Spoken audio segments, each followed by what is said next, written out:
Okay, so we will now then begin the final of our seminar sessions for the week of this first week here of the terraforming. And as mentioned, we will locate ourselves in essence back where we started as we pass through artificiality and automation, we return to astronomy and locate ourselves in this extraterrestrial place and perspective. We do so, I think, for reasons that are we've mentioned several ways over the course of the discussion, because this, in ways that are quite, I think, profound, the notion of planetarity that we are addressing is one that, as we have said, was conjured or revealed for us and through us through the previous priceless alienations of outer space. And so the plan for that alternative planetarity, as I say, one that is geographic because it is geopolitical, geoeconomic because it's geotechnological, finds us back there. From that position, that planetarity would include what is sometimes called the technosphere in all its artificiality, rather than what's left after it's subtracted from the planet in some kind of, and leaving some sort of metaphysical ground. And so I say this in relationship to sort of two things. One is the form of planetarity, the scope of the planetarity, at the planet as object, planet as thing, planet as condition in which and for which we find this. It should be clear, has to be one in which the total accumulation of the technological foldings that we have undertaken is seen as inclusive within the scope of that noun of the planetarity itself. In other words, we're not talking about a planet sort of somehow conceptually denuded of the artificial layers of things that have been made on it as well, but rather inclusive of that, and that may even extend beyond the surface. If you take the kind of floating point cloud layer of satellites, low Earth orbit and further out that float around the Earth, we have in this built also in this process a kind of artificial metallic dust cloud around the Earth that by some reckonings would have expanded the diameter of the planet rather considerably if you include these as part, in essence, as part of the planet rather than as something that is merely that's somehow secondary or exterior to it. And so the boundary of what constitutes the Earth in its specificity, first, one that needs to include those technological transformations, technological foldings, but it's also one that is, in some extent, not so discrete. All astronomic bodies are, to a certain extent, open wounds. The early history of the Earth as a place that got slammed into quite a lot by other astronomic bodies, including the process much earlier on where a big chunk got knocked off, and after wait a really long period of time, this begins to spherize and become our moon.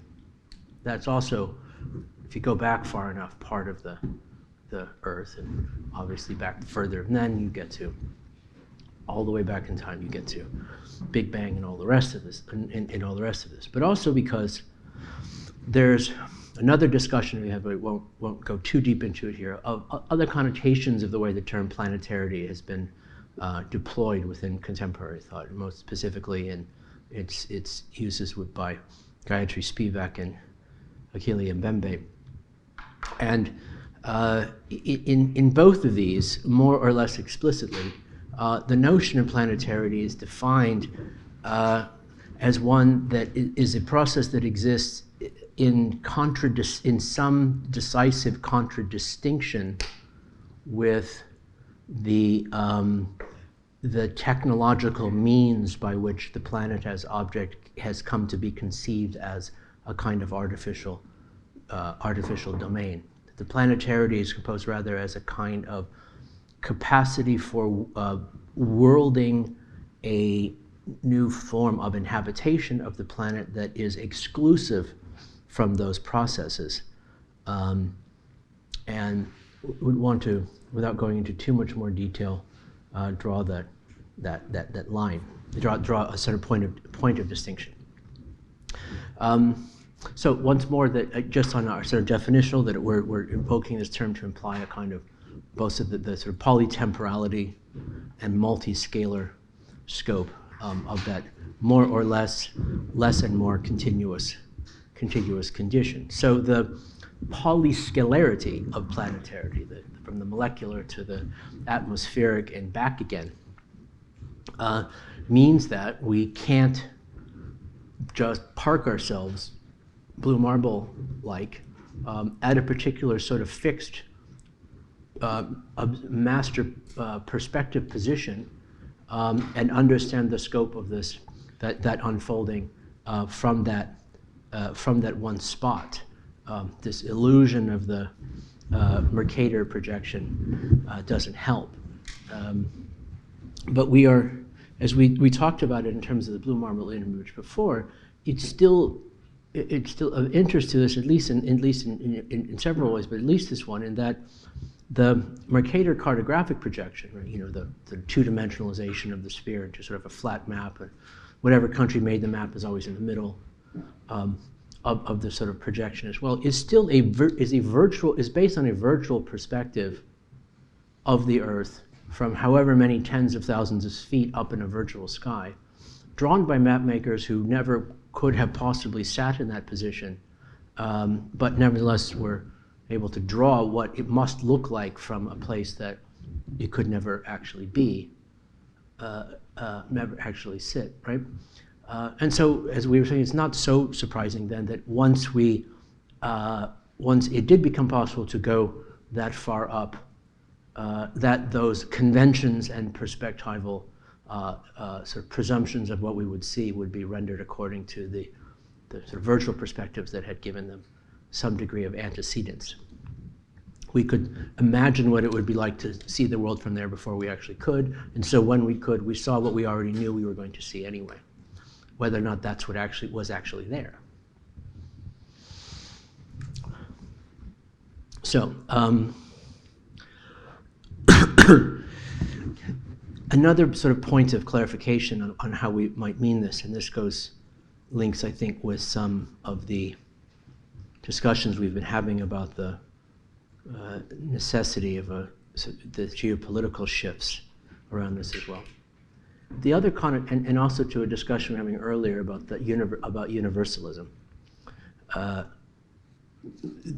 connotation of planetarity that we evoke would be one in which, as we've said, a universalism that is in fact more universal, that is inclusive of the pluralities of particularities that might refine itself, as one that we would need to conjure rather than just identify, which includes this provincialization of the West, and also a detethering of the notion of the universal, of realism, materialism, rationality, and reason from the colonial association with the Western project.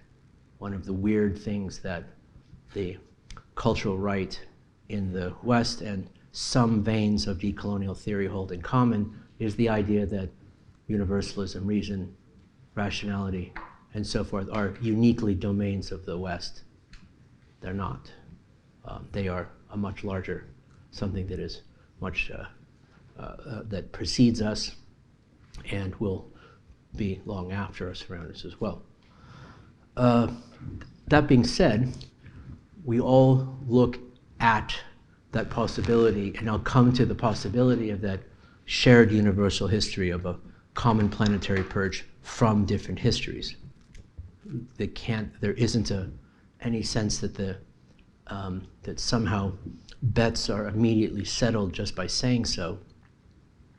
That those separate pasts define the possibility of the binding of the universal history, give it shape and give it grammar, but nevertheless, whether we inhabit by necessity futures that are conjoined in different ways. And the conjoining of the futures is not the same thing as the conjoinings of the past. We should never presume that, in this sense, the future has been set in motion in such a way that it can only either repeat or invert a particular weaving. That is to say, the binding of that conjoined planetary future includes some kind of common universal history for the integration of the planet, because there has been, in a way, already conjoined past. But it's not one, to be clear, we're not one that we're suggesting that is baked out of the local idioms of Europe or China or America or Russia. But nor is it composed or assembled out of just a kind of simple viewpoint collage of reified traditions and perspectives, of a sort of simple multiplication of a sort of flat pluralistic positions, but rather by the endlessly difficult coordination of the planetary interior according to forms that we will yet need to make, and are probably not at all available to us in our current cultural archives. So, once upon a time, Konstantin Tsiolkovsky and Sun Ra walked into a bar. You all know who Konstantin Tsiolkovsky is a little bit. Does anyone want to real quickly give us who is Tsiolkovsky?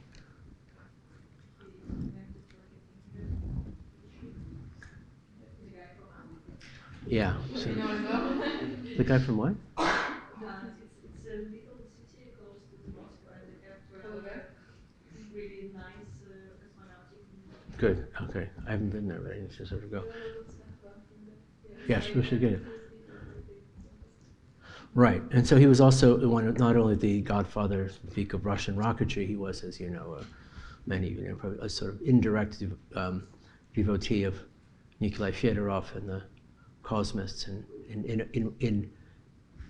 in sort of a meaning of indirect steps, come to take the idea of the necessity for rocketry that could propel us off the Earth as based on the principles of cosmism, that we will need to repopulate other bodies in the solar system, because once we resurrect everyone who's ever lived, we will run out of room. And so clearly the lesson of Christ's resurrection is to colonize the moon and Mars and so forth. And who's to say, really, whether or not they're I wonder, so Sun Ra, who if you don't know who Sun Ra is, I invite you to spend some time sorting it out. Mentioned Tsiolkovsky in some ways or another, sort of directly and indirectly, and his Sun Ra's particular cosmological Afrofuturism has maybe some clear correlations with some of the impulses that might be sort of behind here. But the question of wondering what Tsiolkovsky would have thought of Sun Ra maybe one in which there may be a little bit more difficulty in recognizing the common project. Maybe we hope not. But both of them sort of put together as part of the key sort of available algebras by which that planetarity might be composed. Both of them did so in sort of sharing this common preoccupation with this path of upwards and outwards as a kind of liberation.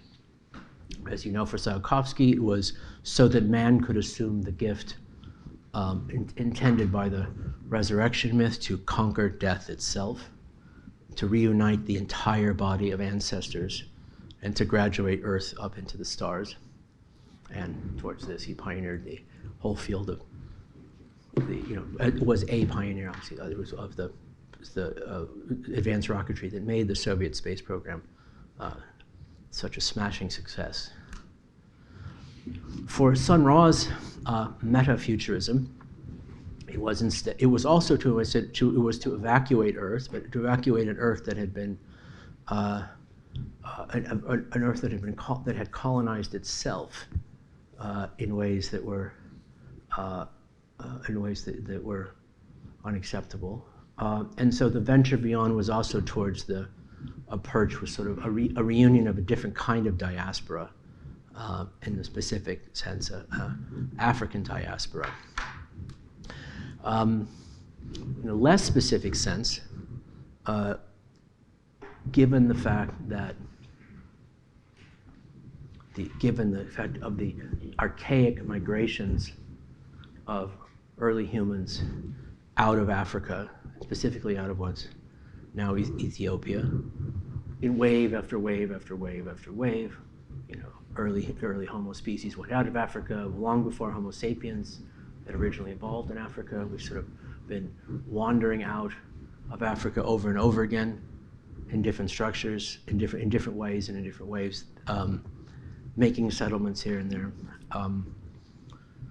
All of the things that we've ever made, all the things that humans have ever made that last in destruction in one way or another are, in the broad scheme of things, part of this primordial diaspora from a particular location. And so, at least in this sense, as an example, what may appear in Sun Ra's highly particular utopia, or is also universal in a different way.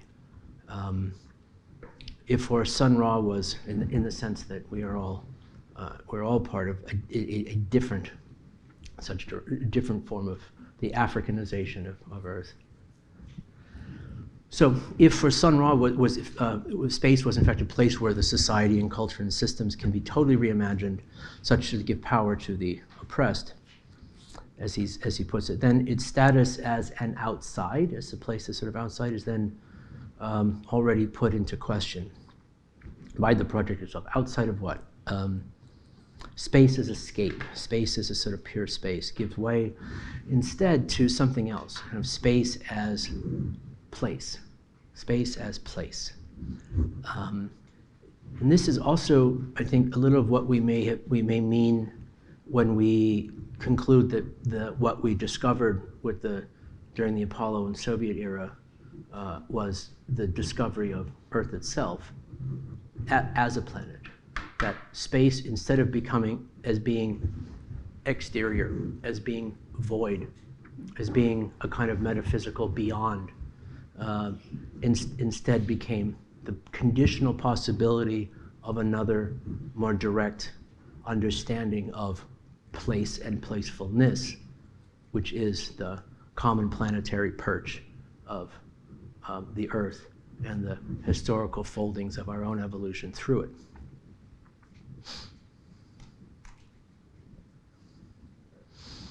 So it really, in your lifetime, in your lifetime, has been the time in which, not during the Apollo or Soviet program, is when we've really figured out most of what's out there, the amount of understanding, really having images of our solar system, the very specific geology of its processes.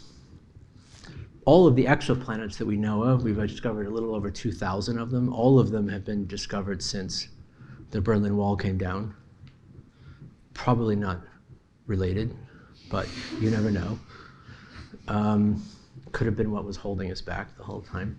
So exoplanets are planets outside of our solar system. They're revolving around other kinds of stars. And we now have, as opposed to these being hypothetical, we have a kind of a roster of them.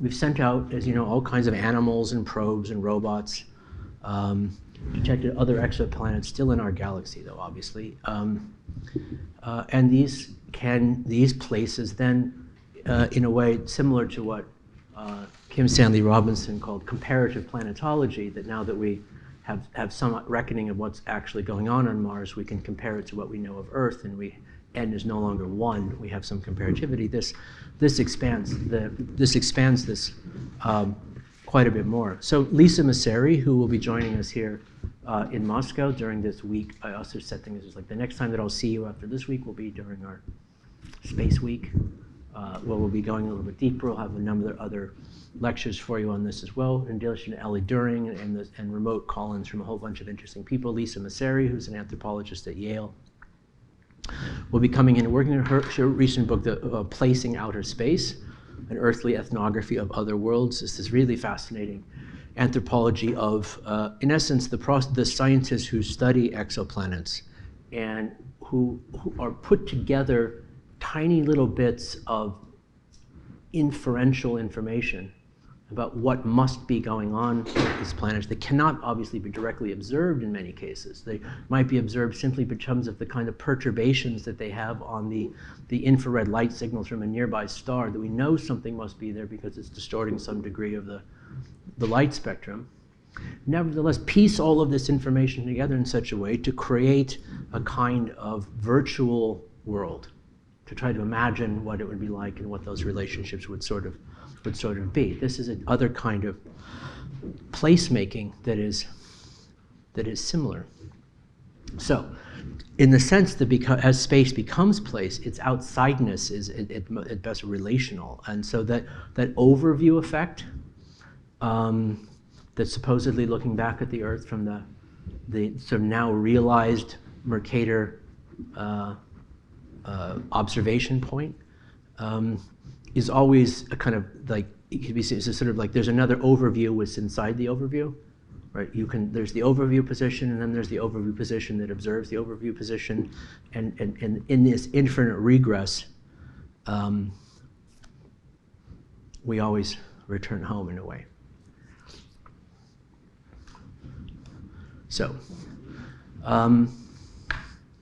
a bit about then, I want to talk a little bit quickly about this Mercator projection a little bit here as well, but one of the things that we'll get our hands dirty with during the Space Week in particular, particularly as we begin to think about what kinds of space programs we actually might want and need at this point, which might look very different than the ones we've had, is how it is that fictionalizations, virtualizations, if you like, of the process of venturing out of the planetary perch, venturing into an area is understood as exterior or extraterrestrial. The conceptualization of space travel, in other words, what it means, what we find, how it will all work, were worked out in fiction much earlier than we ever got there. And to a greater or lesser degree, as oftentimes sort of happened, that once we got there and once we repeated those precedent scripts kind of held a lot of sway in terms of the types of which we might do, including even calling the process itself colonization, and so forth. So, if you'll allow me, I want to show you the first science fiction film, quote by Roger Méliès in 1903, Trip to the Moon. Very short, don't worry as well. But, well, you'll see.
So there's a lot going on in there. I think painted background, hand-painted background sets need to make a comeback for this as well.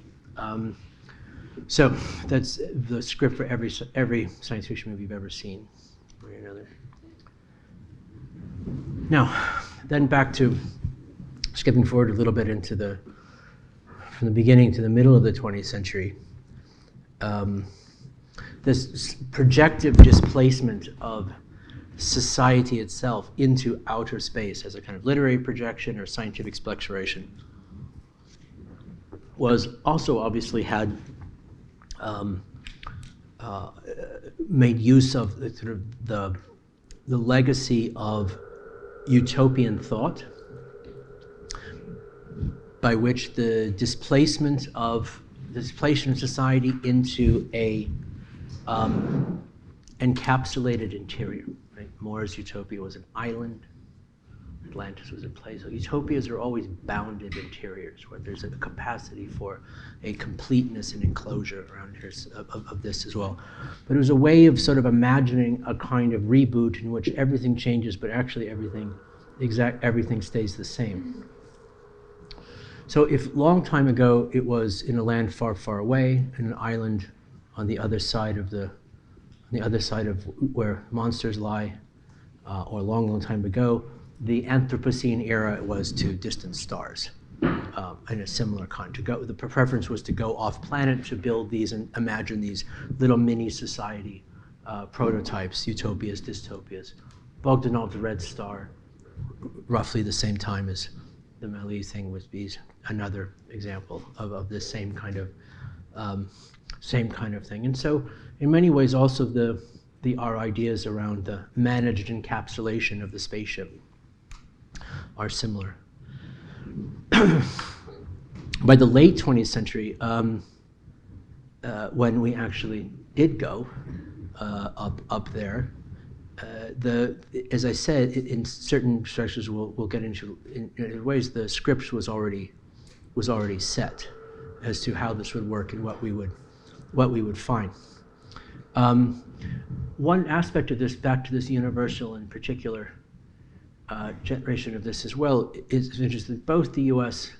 and Russia managed this neat trick of going simultaneously as the United States and as Russia, but also on behalf of the whole planet as one. So the U.S. not only landed, literally put a flag on the moon, but did so on behalf of all mankind, so to speak. And of course, Russia did a lot of the same thing, where the cosmonaut Gagarin thing was both a particular person, specifically a Russian, but also a stand-in for everyone at once. And so the competition was fierce over exactly who's a stand-in for whom. Exactly. Now, part of the point, though, I think, is we're sort of interested in it. We're part of the another way in which this all comes back to us with interest paid is that many of the ways in which we might understand and conceptualize how it is that we could govern ourselves and what kinds of cities we could make and how to work under circumstances of the crushing ecological and atmospheric constraints of space are ones that we should need to be paying much closer pragmatic attention to for here. The understanding of the composition of the city, particularly in arrangements not to this open-ended, always infinitely extending, bountiful horizontal, something both the United States and Russia have in common, sort of a notion that the horizontal goes forever and space is cheap, but rather that its constraints the environmental and atmospheric constraints are primary. Now, as also said, that in relation to the nuclear semiotics, and part of what was interest to us with the nuclear semiotics was how it demanded a kind of fundamental rethinking of how it is that referentiality, this communication of danger might work and what signage might work, not because it was a tabula rasa, not because it was a blank page brief, but because it was so specifically and unnegotiably constrained in particular ways, that this constraint forces a kind of relinquishment of these sorts of conventions. And so too for the kind of environmental design that we might think of in relationship to not just the constraints of the vacuum, but the constraints of what we're building here. And from this apparent inhospitality, solutions of great beauty are possible. This is, as you probably know, Galina Balashova, who was the first architect hired by a space program and designed most of the interiors for a lot of the Soviet craft for a long period of time. Some of her work is in the Cosmonautics Museum, and so forth and so on. But here is in a way, an attempt to address those constraints in a way in which they become generative. That is to say, the bigger question of why wait to build cities in that way. We can already do that here. We are, ladies and gentlemen, we are floating in space, as the man said. Buckminster Fuller was not wrong on the notion of spaceship Earth, even if the radical implications were domesticated. But here's the sort of the gist of this. Because in actual outer space, the quote climate is such a real and pressing emergency, the governance of the ship, if you like, extends foremost primarily to the life support systems within that artificial atmospheric totality. the endangerment of those life support systems is the thing that the last instance monopoly of force to prevent, of prevention is most particularly trained upon, such that any breach of that is an emergency that would make way, hopefully very, very quickly, for some form of sovereign mitigation of the situation. And so too here, in a way. The question, I suppose, then is to what extent does this suggest a kind of final, not necessarily final, but sort of definitive project for design as that which would ensure this continuance of life through this extended network of these concentric cyborgian skins and tethers and so forth that keep all of these essential cellular and cognitive processes going. That principle of designing for there is in many ways, or could be it should be the principle for designing here as above, so below. These are, as you know, these closed loops, these O'Neill spheres. Fred Sharman, who will be doing a guest talk for us, author of a really wonderful little book called Space Settlements, which just came out as a history of the period from late 60s to late 70s about the designs of settlements in space. That we're talking, just to make sure we're all thinking of temperatures, why would these be these loops? What would be the point of building these loops if you're up in space? Oh, yes, artificial gravity, right. So they spin and they produce this artificial gravity. So you give this, it will then, everything is essentially being pushed in one direction in the same way it's being pushed in one direction here. We don't necessarily think about the fact that we're sort of being pushed in one direction, and since we're standing one way, everything looks oriented, though from another we are all actually sideways. But one of the things that Fred's book goes into a lot of detail about, which I think really interesting to a lot of the earlier discussions we were having about this disorientation and displacement, is all of the really elaborate psychological studies that were done to try to sort of imagine what experiences like this would be like, and the optimal rotational speed, because there's different ones. You would basically have this constant feeling of tipping over all the time, and vice versa was. And so again, the secondary aspect of this that I'm interested in is in the identification, mapping, choreography, assemblage of these artificial conditions, the ways in which the normal, if you like, planetary condition that we have here is in a way kind of made more, that is just sort of made uncanny again.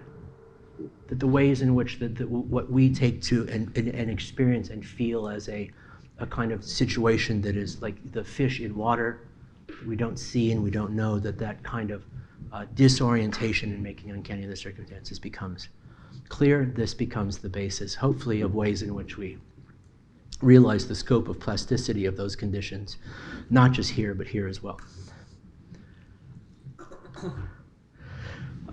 One of the other, another thing that we'll be talking about when I'm back, when Ellie's here, when Lisa's here, and a number of other people are coming in, is perhaps a little bit of a survey to date of the recent, if you like, revival of sort of critical theory of and sort of and critical exploration in the humanities of issues of space, which for a long period of time had apparently vanished. 10 years ago, 15 years ago, there were no panels at the MLA on space. It was just not a thing. It would sort of seem like. But maybe it was all sort of operating under different terms. Now, as I discussed in relationship to for example, the Der Spiegel interview with Heidegger from 1966, during the Apollo or Soviet era, this was absolutely not the case. It's like if you were any kind of self-respecting philosopher, you had to make some kind of profound pronouncement about the significance of outer space, or you wouldn't be taken seriously. So Hannah Arendt wrote this sort of extraordinarily ambivalent and kind of cautionary essays about the spacewalks that are quite sort of interesting, certainly interesting to sort of look at them as well. Any number of this, of course, the French, Virilio and Baudrillard sort of derided the hyper-reality of it all as they would.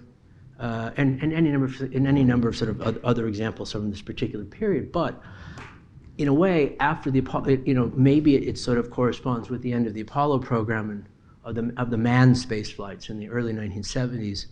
And at that moment in which, at least in the US context, the space program sort of turned its attention, again, as we've said, back in at the Earth itself, after it had, in fact, found out that what it was discovering was Earth. Then the story kind of went silent. There wasn't a lot of discussion around this topic, even though, as we've said, it's during that period, since the end of the Apollo program, that we actually discovered all the interesting stuff. Or not all of it, but we discovered a lot of interesting things. We've discovered all of the exoplanets. We've landed robots on Mars. We've discovered dark energy and dark matter, which makes up most of the universe. Most of what we actually know, we kind of figured out during this time, but it was not apparently a topic of particular interest to the humanities for reasons that require some explanation. Now, I think that in some ways, though, this may not entirely be true. It may be apparently true that the explicit topic of outer space wasn't framed this way, but there actually was, during this period, a lot of work done on specific aspects of this, specific aspects and the key components of what we might understand now to be the building blocks of the planetarity as the basis of this, which has quite a lot which has had quite a lot to say. Work on the sort of the conditions and histories of satellites, minimum viable closed-loop architectures, the politics of geographic sensing and imaging, what the constitution of what is or is not the truly alien, so forth and so on, and even, perhaps especially, finally some interest in deep time and what later be called an endlessly contested of the Anthropocene. These were topics of some import in the humanities, and they are the basis of what has come to be in the last, 4 or 5 years, a kind of reorganization and resuscitation of the theoretical question of space as such. And so things go in a bit winding loops. Part of the question then we may want to sort of try to wrestle with a little bit is what next? What would space theory, if we can't come up with a better term, look like, and what would its preoccupying questions be in the years to come, if not the ones that we've already settled on? Which is another way. Then there's also kind of a historical direction sort of to look at here. If it's not just in this sort of recent era that things that weren't explicitly understood as part of the building blocks of a space theory were retroactively enrolled in this story, how could this fill out the history of this as well? So not only asking Martin Heidegger what he thinks about pictures of the moon, but also locating so not just Tsiolkovsky, but also von Braun. We mentioned Bogdanov's Red Star, but this whole history of sort of the conceptualization of space and perhaps planetarity through it back to Lucian's True History. I asked you to read Olaf Stapledon's Last and First Men, also sort of a kind of a building block around this ideas, but also not even just from these Western traditions. As I just mentioned, the Vimana machines from the Ramayana, all sort of so on. There's all ways in which this has been conceived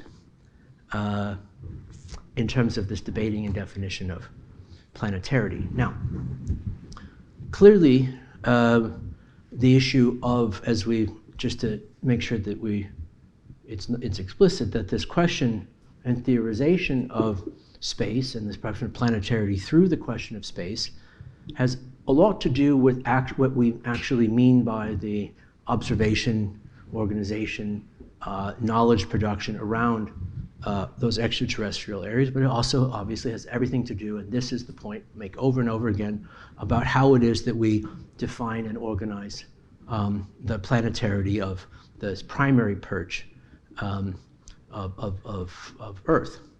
The kinds of things that we would look for and might see most easily if understanding the Earth in this scope of a comparative planetology might not necessarily be the things that that show up on the Earth's Wikipedia entry as being the most obvious features of it. It might be other things a bit more obscure, like the rapid urban densification or air bases in Greenland or other kinds, or perhaps Masdar, what has been called the spaceship in the desert. We'll hear a little bit about would seem a little bit more, seem to have a little bit more significance. Don't know. Okay, now I want to then sort of added this to come back to talk a little bit about, to sort of link the loop back to the black hole image, about astronomic imaging. And because I think that, and also really just to invite further discussion and inquiry into astronomic imaging, and also to link it a little bit to what Yussi's going to be talking to you about last week, and to make clear some of the links between the way we're dealing with this and the way he'll be dealing with it a little bit differently here as well. So the black hole image and blue marble are by no means the first sort of pictures of astronomic cosmological images that both express an existent cosmology and which produce and credentialize a cosmology subsequently through them. And as you see here with this sort of early medieval map of the geocentric map of the solar system, Earth in the middle, it's still Earth from a perspective that at the point in which this map was made was not nearly possible. Right? To see the Earth from this perspective would require a Tsiolkovsky and the rest to actually build the buses to get us all the way out here. But so this is here is your geocentric map of it all. Earth in the middle. You see North America is a bit not quite figured out. Mercury, Venus, Earth, Mars, all the rest of this. But from the intuitive reckoning of an experience of a ground, of walking around and understanding things and seeing the stars move, and how they sort of work without necessarily all the most details of how they structured this as well. It would in essence go without saying that it would sort of work. It would kind of work this way. The correlation, the deep correlation, conjoined correlation between geocentrism and anthropocentrism, and the intuitive reckoning of our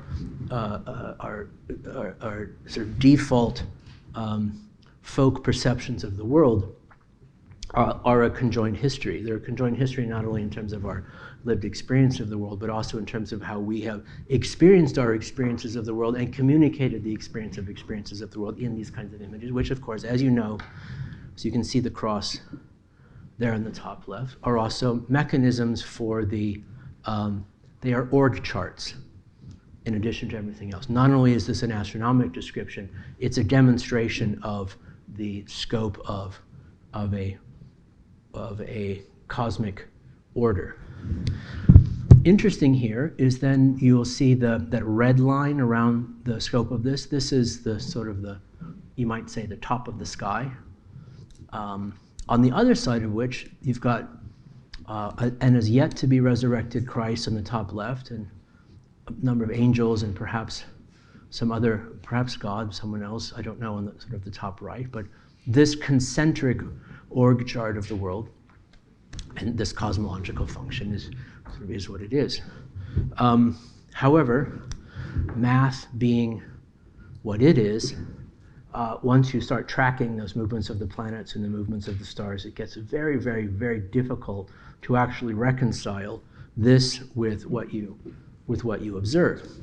So here's some of, I can't remember, I pulled this of Copernicus or Galileo's earlier sketches, beginning to demonstrate not what you see here is instead is the sun in the middle, and then the Greek, the sort of the symbols for the other planets there as well, and the Earth there at the top with a rather different orientation to the whole thing. And so this is how you get in trouble, drawing the circles in the wrong way, and sort of disorienting the org chart as you go.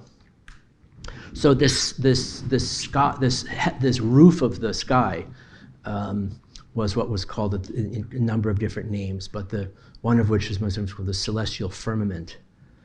And in this sense, it's kind of beautiful. It's beautiful but wrong, like a lot of things. It held that in essence the dark sky that you see around us was, as you imagine, this sort of membrane of sorts that was punctured, and that has holes in it, if you like. And so what you see when you look up at the stars is heavenly light shining through those holes in the roof, illuminating what's behind. They were imagined as little apertures through which heaven was leaking through for you. Again, beautiful but wrong. So the range of the ontological plurality of astronomy still remains with us in any number of ways.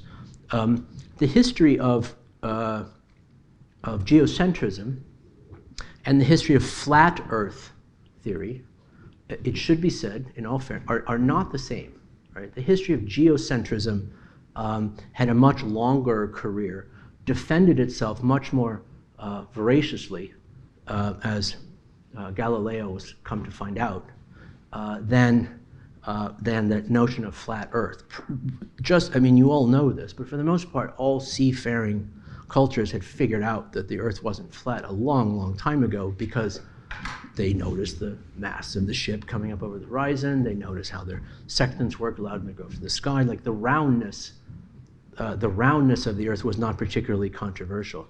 The reintroduction of the conception of flatness, it comes back weird in different times. And quite obviously, it would seem to me that it's a kind of folk phenomenology by which this principle that all the ways in which these forms of peculiar abstraction, and perhaps the messages of this peculiar abstraction who are coming from people and institutions that are not to be trusted, that my direct experience, my direct perceptual experience of my lived experience has validity. It has groundedness, right? My subjectivity is real, and my subjectivity will resist these attempts towards these kinds of external alien cosmological conspiracies. I don't know. You might have your own explanation for flat Earth and why it comes back in different points of time. You can ask Kyrie Irving or something about why he holds to this as well. Now, that's true, yeah. So you go down the sort of the history of flat Earthness at least and also in the U.S. It has a particular history sort of in the U.S. that's again quite different than the geocentrism. In other words, there are flat Earthers who are geocentrists. There are flat Earthers who are heliocentrists, and they think each other are crazy. Right? They will look at this and and you can imagine some of their conversations. The really interesting conversations. You want to do an anthropology PhD. The conversations within the flat Earth community, the debates within the flat Earth community between those who are flat Earth climate change deniers and those who are flat Earth climate change believers are really, really amazing. right? And so the people who are super concerned about climate change on the flat Earth,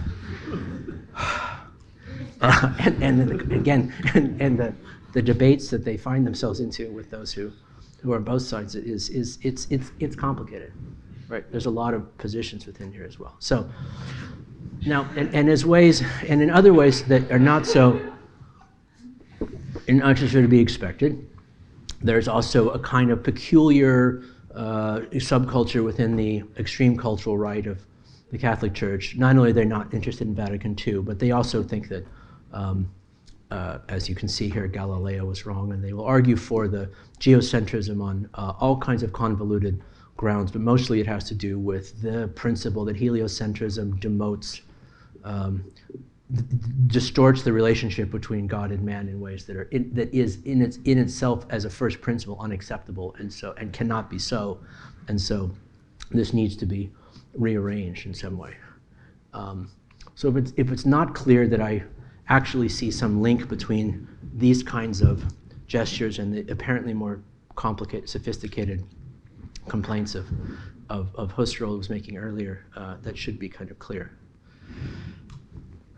Now, so this begs the question of like, okay, so what's today's image? What do we got, and what does it imply of where we are and how this works?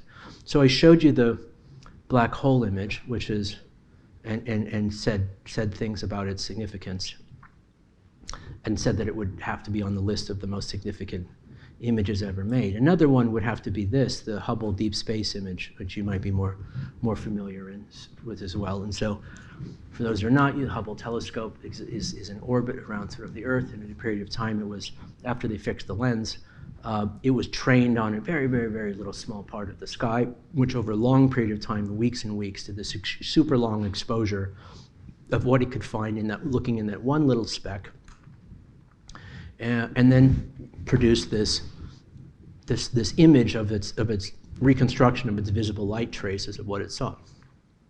What you see here in this image are not stars, but rather galaxies. And so each of these little dots that you see here would contain billions of stars.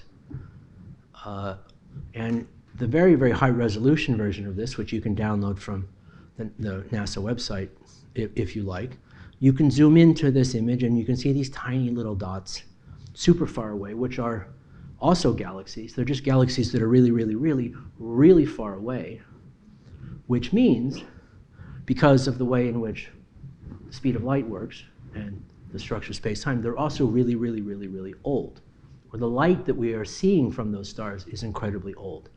So old that it is not too far after, was emitted not too far after the Big Bang itself.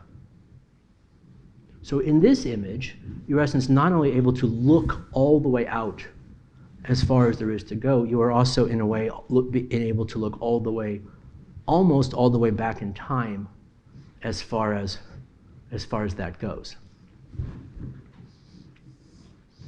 That's pretty good. So if you want a map, here's how things sort of stand.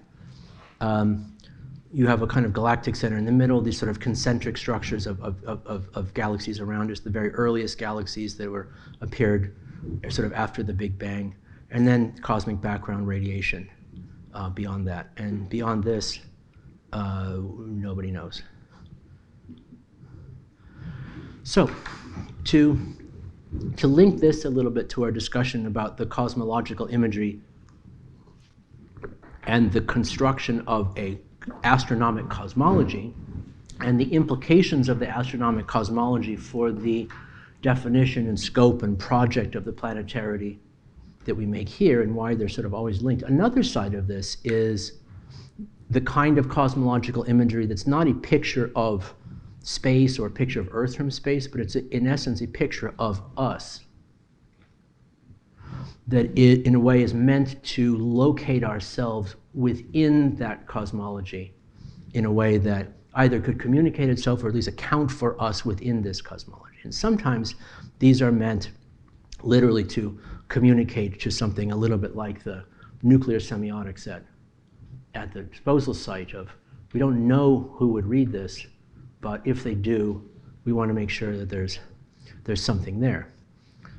In the late 70s, in the sort of mid to late 70s, there was a lot of more attention paid to this than there is more recently. There's two particular projects mostly well known, the Voyager, Pioneer 10, I think Voyager 2, the Pioneer and Voyager projects, one of which was a plaque, as you see here, that was attached to the side of the probe as it was sent out to take pictures of this as well. And this was meant to, on the outside of it, was meant to communicate to whatever alien life forms that happened to come across the craft who we are, where we're going, and what we know and what's it all about.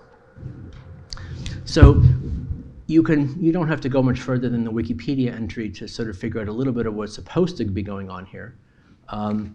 So we have the picture of, as I say, sort of picture of a hydrogen molecule. We have some capacity for understanding of chemistry. You see a little map there on the bottom. We are from the third rock. You have these naked white people, which, because I suppose. So this was what, if you're an alien and you founded the craft, this is what you would come across to represent us in one way or another, which is, I think, maybe a far less impressive image than maybe some of the other ones. The Voyager discs were even a little bit more high res, often sort of weirder in this way. This was basically like, not only are we going to make a plaque that will tell us these kinds of things, but we're going to tell the aliens a little bit more about us and what we do here, and this is how we jam.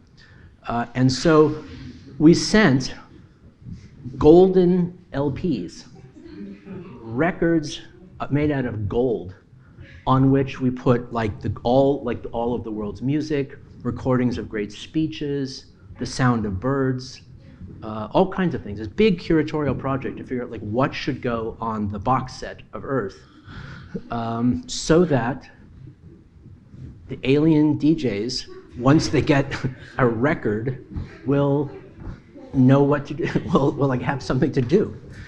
So somewhere, these are floating. They've left the solar system. Both of these probes have now left our solar system and are on their journey to somewhere else.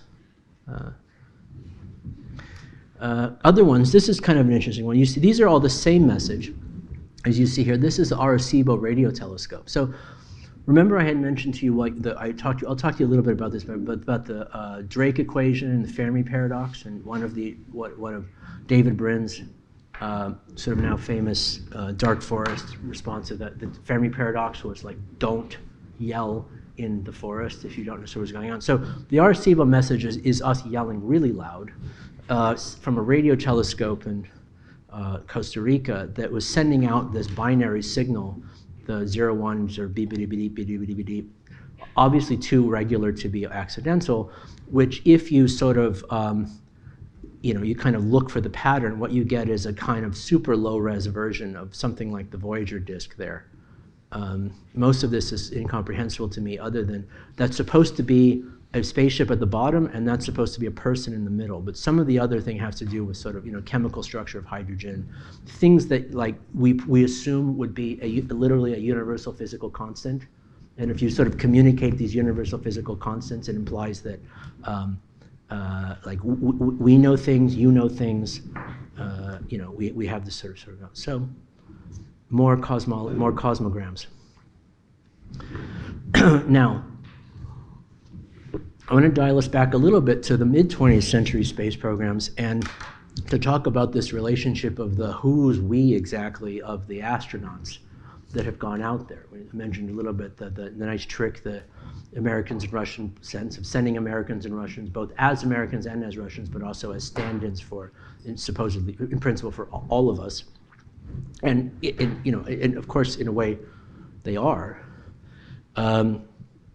But this is not the only way of doing it, and it may not be the one, and only one that we can sort of hold on to.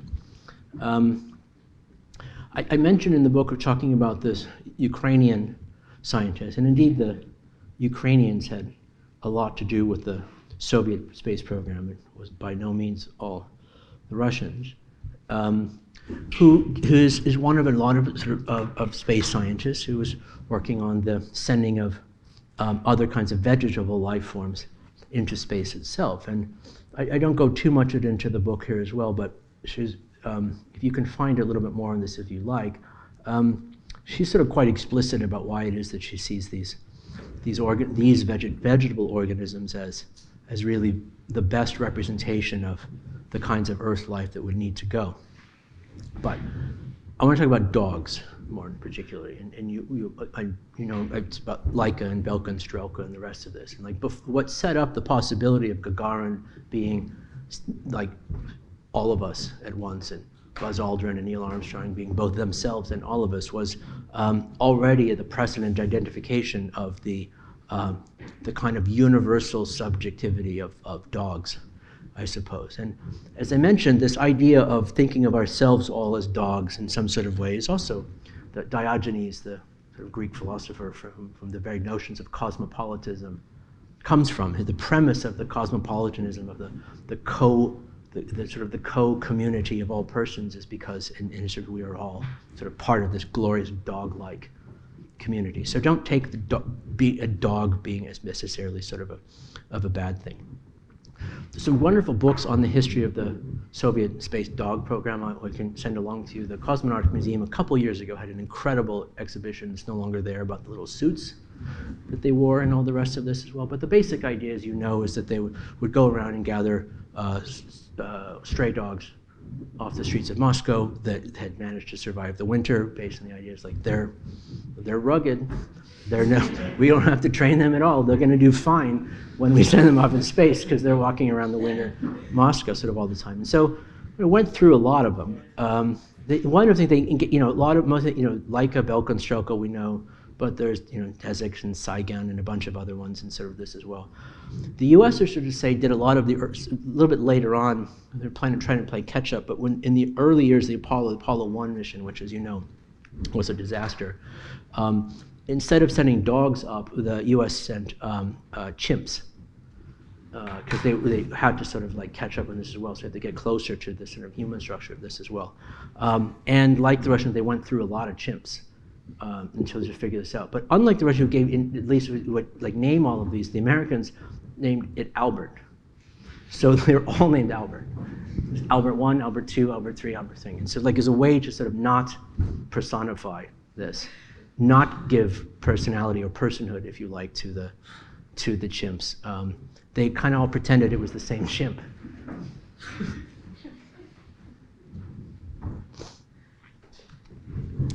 Okay, so I don't know if we watched this whole thing, but I want to show you a little bit about like how big of a deal Laika in particular was, not just in Russia. We don't send dogs into space much anymore. We actually don't send people, for that matter. There hasn't been a person outside of low Earth orbit since 1972, despite all of the potential for this. What we do send are a different kind of Earthlings, which are not carbon-based life forms. They are assembled out of different parts of the table of elements. And they're much better suited to this kind of thing than dogs and people. Right now, you probably know, maybe don't, that the Chinese space program late last year landed a rover on the moon called U-22, who's making its way around the moon, finding weird things as it goes along. And I guess the question I would like to sort of pose, the question to pose here is about the limit of, I guess empathy is the word, but the limit of empathy or kind of projection that is possible for this kind of Earthling in relationship to space exploration as opposed to dogs and humans. So the idea that Gagarin would stand for all mankind, that Neil Armstrong is all mankind, is one thing, or that a dog would, in its own way, as this kind of sacrificial figure. But the other thing, Luna 2, Voyager 1, Curiosity, Spidernaut, U-22, Cassini, I mean, they're machines. It's not, we obviously don't have the same degree of appreciation and self-identification with these machines, but in our appreciation of these equipment in this, these are not only, I think, is a kind of equipment in the sky, but it should be understood, at least in some way, as a kind of part of this expanded community of earthly assemblages. Most Earthlings that have gone into space, and certainly the Earthlings that have gone into space that have managed to last the longest up there, are part of this phylum. And so I suppose the open-ended question is there a form of cosmopolitanism that would include them as well? I know that, speaking of Laika as this sort of sacrificial figure, there's a whole lineage as well of godlike robots, from Golem to Galatea to Talos and all the rest, from any number of different traditions. It seems like it could be possible to understand, to think about this, to, in essence, reconfigure and redefine the scope, what it means to be an Earthling in relationship to the fact of their relative success, which would, of course, require us to rethink some of the relationships with machining systems that we have down here on Earth as well. But also because most of these are not really, they are not totally alone. They're never kind of totally alone up there. They're always part of their remotely piloted and the rest of it here as well. A couple years ago, more than a couple years, a few years ago, Daniel van der Velden from Metahaven and I, Daniel, who you'll meet later on in the program, we're doing a course together at Art Center in Pasadena on the new space programs in the US. And as part of the class, we did a whole bunch of field trips, one of which we went up to the Mojave Spaceport. California has been a huge part of the aerospace industry for a long time. And to this day, there's the biggest private test airport for spacecraft is up in the Mojave Desert. So like all this, the Burt Rutan stuff and goes. And you drive out there, it's in the middle of nowhere. It's kind of a big airport. There's lots of hangars that you can't get into because it's all secret. But later in the day, we also went down and visited JPL, Jet Propulsion Lab, which is right next to just slightly north of Pasadena, in a sort of nondescript campus there. And this is where, among other things, the Mars rovers are piloted from a sort of nondescript campus north of Pasadena. And one of the things that you are, and as well as, and this is the room in which they have the meetings, where they figure out what they're going to do next. Generally, the way it would work is it'll send back, here's what I did yesterday. They will then look at what it did yesterday, tell it what they wanted to do tomorrow, and it sort of goes in this cycle back and forth. And you're impressed by, as you go around JPL looking at all the screens, realizing you've seen all these on whenever there's some big space news, it's usually pictures of these people jumping up and down. You realize there's nothing here that's like the equipment that they're using to sort of run all this. It's kind of like I was saying, it's like stuff you could get at Best Buy. There's no kind of super secret sort of thing here as well. But they do, in essence, living their lives in relationship to these remote creatures that they are spending their time collaborating with in the exploration of Mars. Mars has, as you know, Mars has several robot inhabitants at this time. Some of which are, this is a time-lapse video, obviously, of it. It doesn't move like that for real. It's not that. Some of them still moving around Mars, doing different kinds of things. Other ones dead in a ditch. But there is, as they say, already a planet in our solar system that's populated entirely by robots, and that is Mars. As this goes on. But the point I would say is also that there is clearly a kind of social relationship between this group of people who in Pasadena who spend their time collaborating with this creature on another planet, and it's what they do. That's their day. And because Mars and Earth are not in the same orbit, sometimes they're relatively close together, sometimes they're really far away. The amount of time that it takes to send a signal from Earth to Mars also changes throughout the year. Sometimes it's, I think, as short as 9 minutes and as long as 22 minutes, something of that order. But also the Martian day is shorter, and so it cycles throughout the calendar year.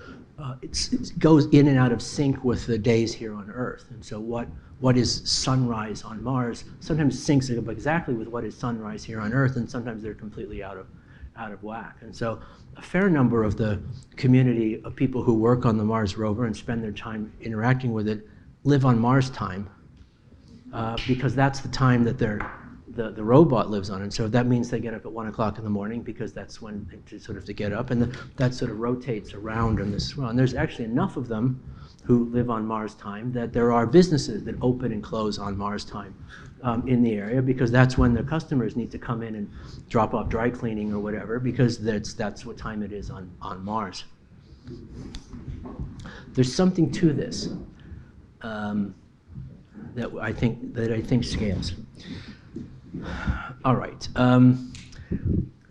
This last point on planetarity, and then I want to sort of end our discussion with something that's not from the book, but is a little bit more, speaks to the kind of like, what are we doing and why are we doing this kind of question.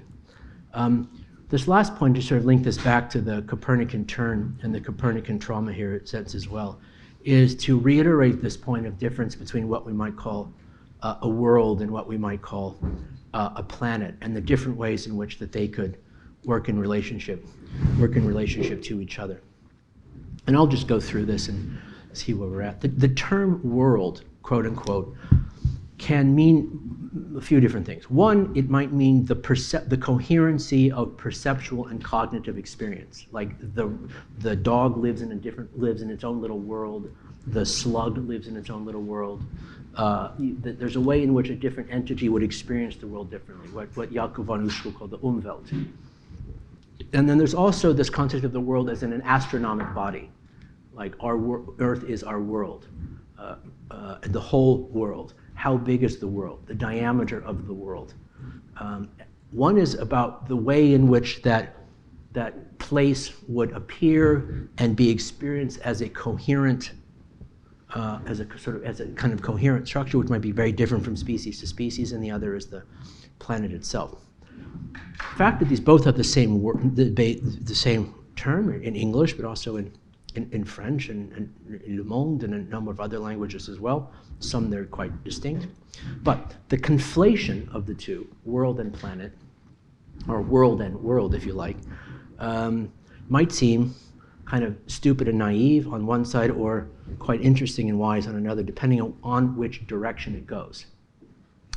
Here's what I mean. To suggest, going from one direction, that the Umwelt, that experiential world, to suggest that the astronomic world, that the planetary world, is a background given for the phenomenological world, which is perhaps closer to Husserl's complaint against the Copernican trauma, and probably somewhat closer to our geocentric holdouts. This can veer towards something like the sort of false comfort zone by which the solipsism and the whole world's around this perception and certain kinds of narcissism might converge. But if we invert that is to say, imagine the planet is basically only that the astronomic planet is what my perceptual world is, and that my perceptual world is as such, therefore the astronomic planet must be correspondent to that. The inverse of this, however, is maybe more interesting. If the astronomic world is understood as something that has been folded and remade into particular perceptual organs and cognitive bodies that can produce and mediate and remember and abstract and express rich sensations, such that one of the things that the planetary world does is to construct the possibility of the perceptual worlds about itself, such that the livable consistency of a phenomenological world is what emerges. Then this is more interesting. This is closer to one of the implications of like, what does that Copernican turn feel like? What does it mean? And this is really the issue. This is really the kind of the issue of this. Let me just end with this. And then we can do what we like. And these are more sort of remarks on the context and perhaps hopefully some significance of the kind of why we ask the questions that we're asking here. It is, and this doesn't come from the book, it comes from something else. It is, at best, a paradoxical accomplishment to survive an extinction event. Congratulations. You have survived the mass extinction. The modern human species, Homo sapiens, also has the dubious distinction of not only observing and measuring mass extinction while it's happening, but of doing so with the understanding that it is one of the preeminent agents of that event. Double congratulations. It does so, however, perhaps with the cold comfort that one way or another, it too, that is the Homo sapiens and humanism as we know it, are also unlikely to survive the bloody edge of the Anthropocene intact. So as all of this departs, as so much departs in this wave, hopefully less, what arrives? As we've been discussing in a few ways, simultaneous with the collapse of biodiversity, we also see, or at least the strong potential for a different kind of an explosion of a different kind of species, much better suited, for example, of meandering on Mars, taking form through robotics and synthetic biology and AI and the rest and all the rest of this. And I don't mean to observe this simultaneity to suggest that one is merely a proper replacement for the other. And yet, it seems to me that the appearance of one, the appearance of this mechanical forms and the disappearance of this biological form are at least deeply related and implicated with one with the other. So, and as I say, one of the it needs to be, it bears repeating that of the capacities of that phylum that appears, perhaps, I don't know, perhaps a bit like the small mammals that emerged and took over after the Cretaceous Paleocene extinction. They're just better suited to the very different kind of punctuated equilibrium that is to come. They may enjoy successes that we cannot, and they may simply leave us behind, stranded here in place. So to repeat the point, we should not only recall but also remember and keep that of not only the first Earthlings in space, non-humans, but that a very low percentage of all Earthlings in space that have been in humans. As we've discussed, our biology is needy and fragile, poorly suited to this kind of thing, because we have to bring in our entire ecosystem with us, from oxygen to radiation filters and so forth and so on. Which is to say is, as currently configured, we cannot leave Earth because we have to bring this miniature Earth with us. The idea of us leaving is, in fact, not. We have to bring that with us. This is not true, as you know, for some other species which can survive comparatively easy in space, such as various metalloid robotics, and perhaps someday some kinds of synthetic biology and AI-powered tardigrades, for sure. So, what would come next? Now, part of so it's not clear, part of the gambit of the program is not to accept and shrug it off the this Anthropocenic extinction, but rather to try to imagine and specify alternatives to that outcome in the most direct and dispassionate way possible.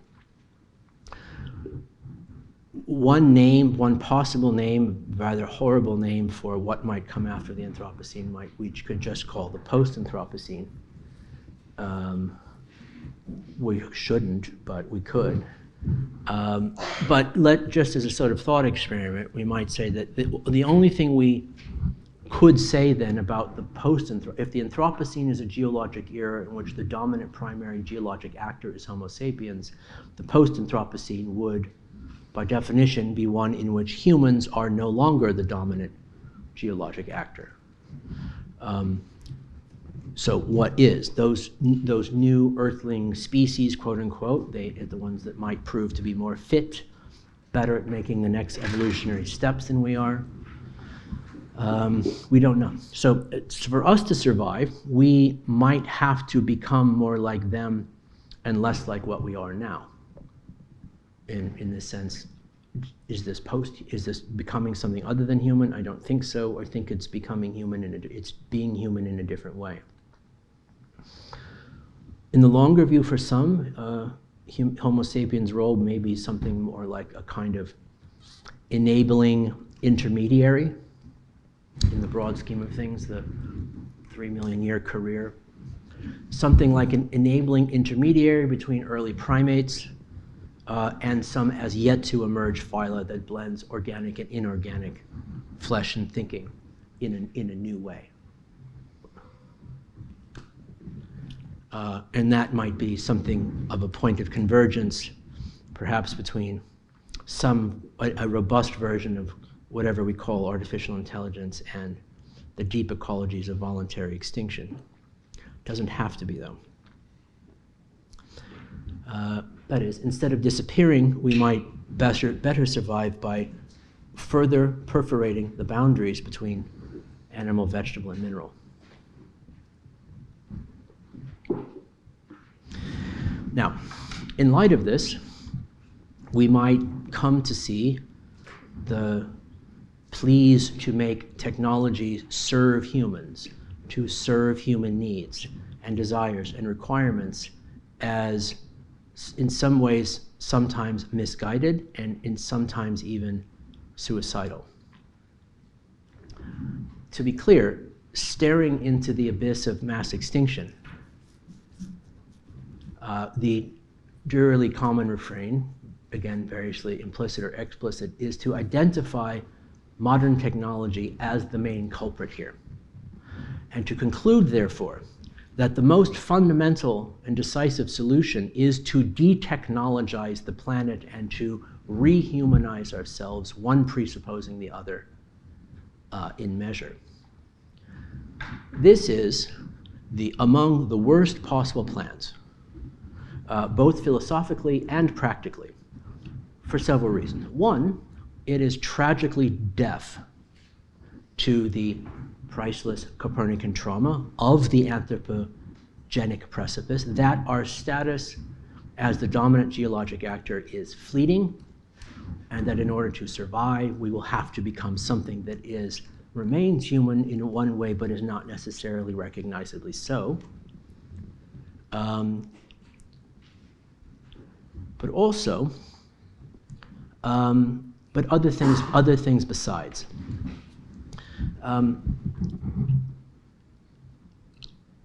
The position of this, it has its inverse in something like the singularitarians, for whom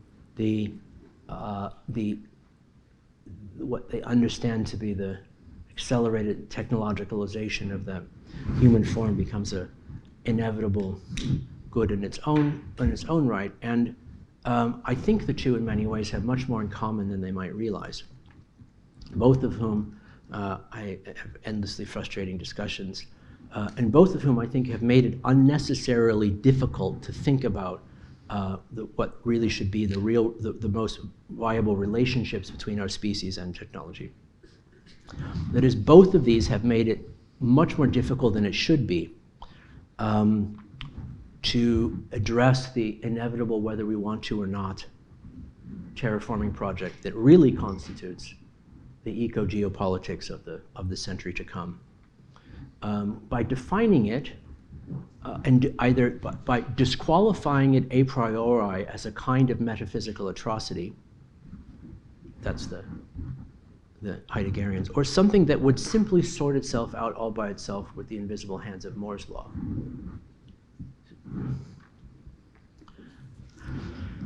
So, furthermore on this, it's in, as I've tried to sort of take pains to show that I think it is in the fetishization of human experience, for one, that is the phenomenological tradition, and the psychotic proposition that the self is a stable physical entity that could somehow be expanded exponentially without exploding into fractal granularity for the singularitarians. These are both absolutely impossible. They both make it far too difficult to see that terraforming project for what it really should be. More like molecular gastronomy at landscape scale.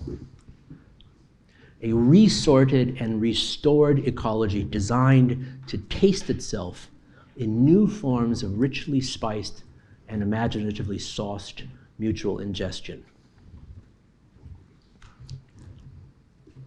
Now, we've suggested here is another way of thinking about this post-Anthropocene, if we want to think, is again as a kind of subtractive modernity. It's once again not about making of like more and more and more. It very much involve subtraction, which is a different thing than collapse. All composition is in equal parts addition and subtraction. Music in which the notes are constant is a whole difficult proposition. Its composition may be, in essence, decided by what and articulated by what it removes from the plan. Now, there's other ways in which the ability then to expand material intelligence through planetary and exoplanetary exploration itself has to be positioned really as the primary path into whatever we identify as decarbonization. And it may be that through the path to decarbonization may be by this path towards the planetary and exoplanetary exploration and experimentation, that this involvement with the capacity of the technical and the capacity of the biological sort of presuppose one another. As sort of suggested in a few different ways, there are some, and again, this is my attempt to try to differentiate this project from some of the other ways in which art ways is just approached. There are some who would observe this the Anthropocenic precipice and demand what amounts to a linear reversal, a kind of atavistic, irredentist, recidivist return to some prelapsarian equilibrium. Math be damned. There are some perhaps lurking among you who might insinuate that the authentic response is one of a kind of ascetic and aesthetic withdrawal, and the prioritization of immediacy against abstraction, tribal sovereignty, a parochial vernacular about means above all, nature and clan and blood and soil, and so forth. A kind of wargaming of ecstatic deprivation, like teenage monks have been doing for a long time. Now, but it's through instead, as we've trying to sort of pose, it may in fact be through this recursive loops of planetary scale computational epistemology, so we actually are able to conceive the deep time of media and of geology itself in the first place. This is indicating that climate change itself is a result of this. It is by far not the only epistemological accomplishment that is possible to divine through planetary scale computation. It's just the point of this pursuit. We know that in our sort of ecological crisis and the development of these, that many of these systems have arrived through, a certain sense, the most material and capital intensive technologies we've ever devised. It's both the good news and bad news in a way. Getting to a better comprehension of the real geophysical durations at stake and the scope of chemical becoming of this cuisine may rest in turn on our capacity to calculate it. To make the deepest time of media more possible might be available only through that media itself. At the same time, this race to build the machine that might know that itself is also a race in which the way in which it itself is eating the planet. It would know and already is coming to know other forms of time than the ones that we are used to. The chemical time of radioactive decay, for example. But it is ultimately the deeper times of media and mediation that we're as yet don't have words for, don't have diagrams of, that are the dispositions of knowing that we would demand most direct pursuit. So, put it a different way, chemistry is chemistry, but knowing time is always a time known for some temporally sensitive knower, but the computational, geo-computational self-awareness that we have of this anthropocenic tradition may be a precondition of other non-transcendent and immanent forms of synthetic intelligence, if not for us, then for something.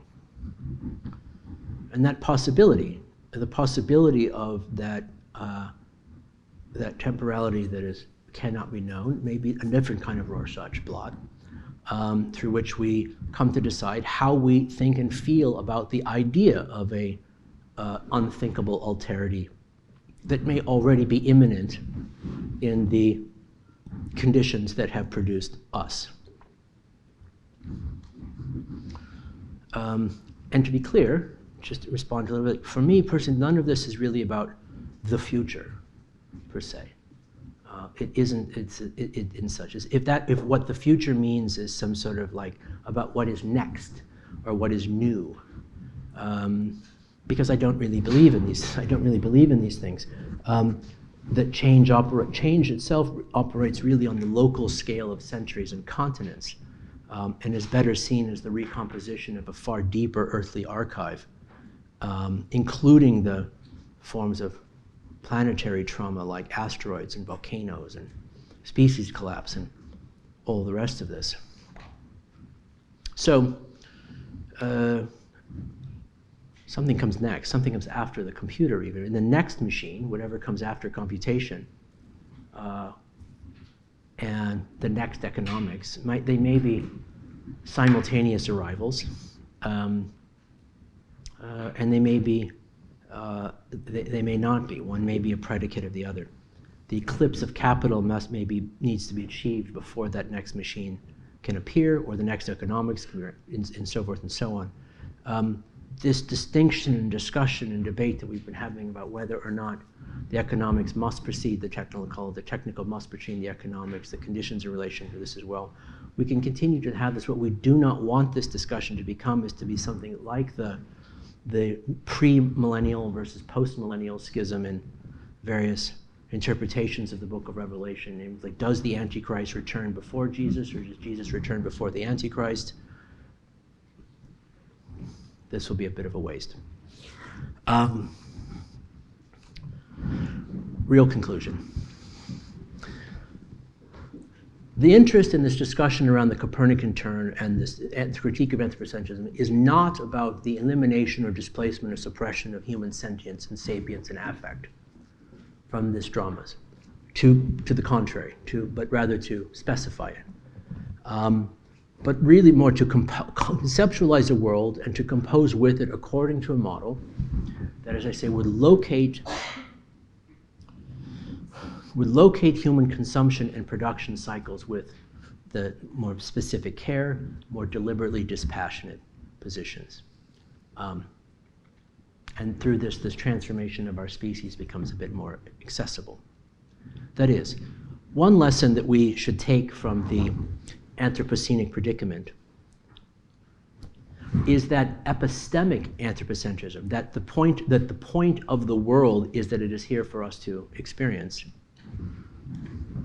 found justification in forms of humanism for which the human experience of human experience it was thought to present a deeper truth than a materialism for which we are but one but albeit lovely form of sentient matter.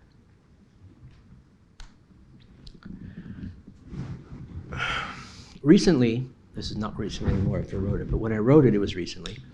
I spoke with a colleague who will also remain nameless, because it doesn't matter, but someone who's relatively well known in the world of art and speculative philosophy and the rest of it, who was also wrestling with some of these issues about the theorization of this predicament. And we were speaking at a conference, and I was ended up rather alarmed by how much for him and some of his acolytes, in essence, the inverse conclusion of what I've just proposed was not only offered, but in essence taken for granted. In short, he repeated quite joyfully, as if kind of obvious, that the root cause of the ethical, ecological malaise in which we find ourselves is opaque planetary megasystems and these sort of conspiratorially withdrawn processes that we can't account for and can't know. It's this scalar and alienated incapacity of these systems. That's the problem. And so for him, the work of a committed political art and design under these circumstances is to re-render these sprawling mechanisms back down to the phenomenologically intuitive human scale. That is obviously what's to be done. To rebind ecology and not rebind ecology back down to socio-historical time. The problem is that these things are operating at a scale and tempo that we can't comprehend, so we need to make them operate at the scale and tempo that we do comprehend. This is what the premise of localism means.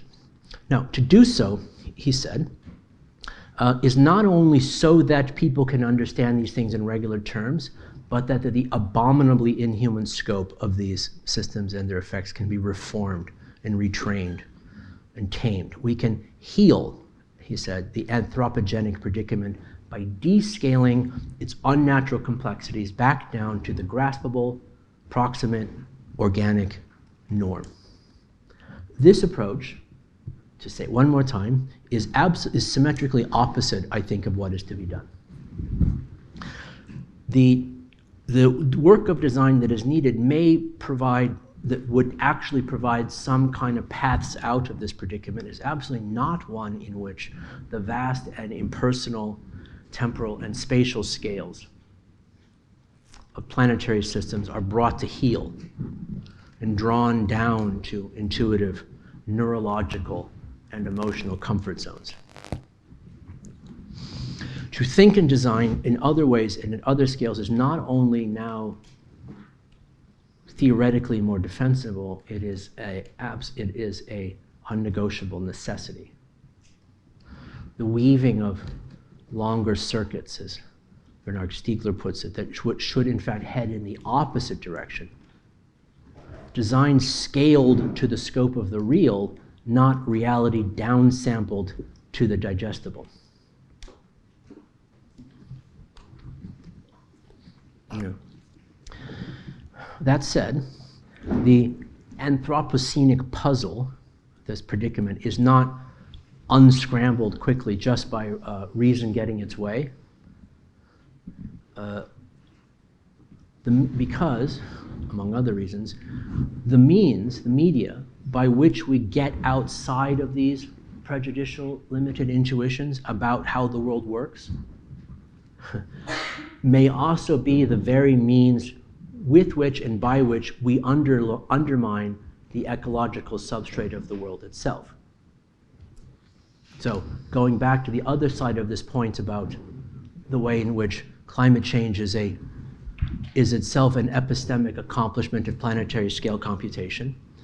The reason we know climate change is happening to the nuanced degree that we do is because the measurement capacities of terrestrial, oceanic, and atmospheric sensing apparatuses that are at least representative of the industrial technological system whose appetite is significantly responsible for the changes that it is measuring in the first place. We know that it's happening because the machine that is doing it tells us so. Now, my sense is that this correspondence is actually much more the rule than the exception. But for our discussion, the one we've been sort of having here, maybe the more crucial example might be the one between oil and deep time. How do I mean?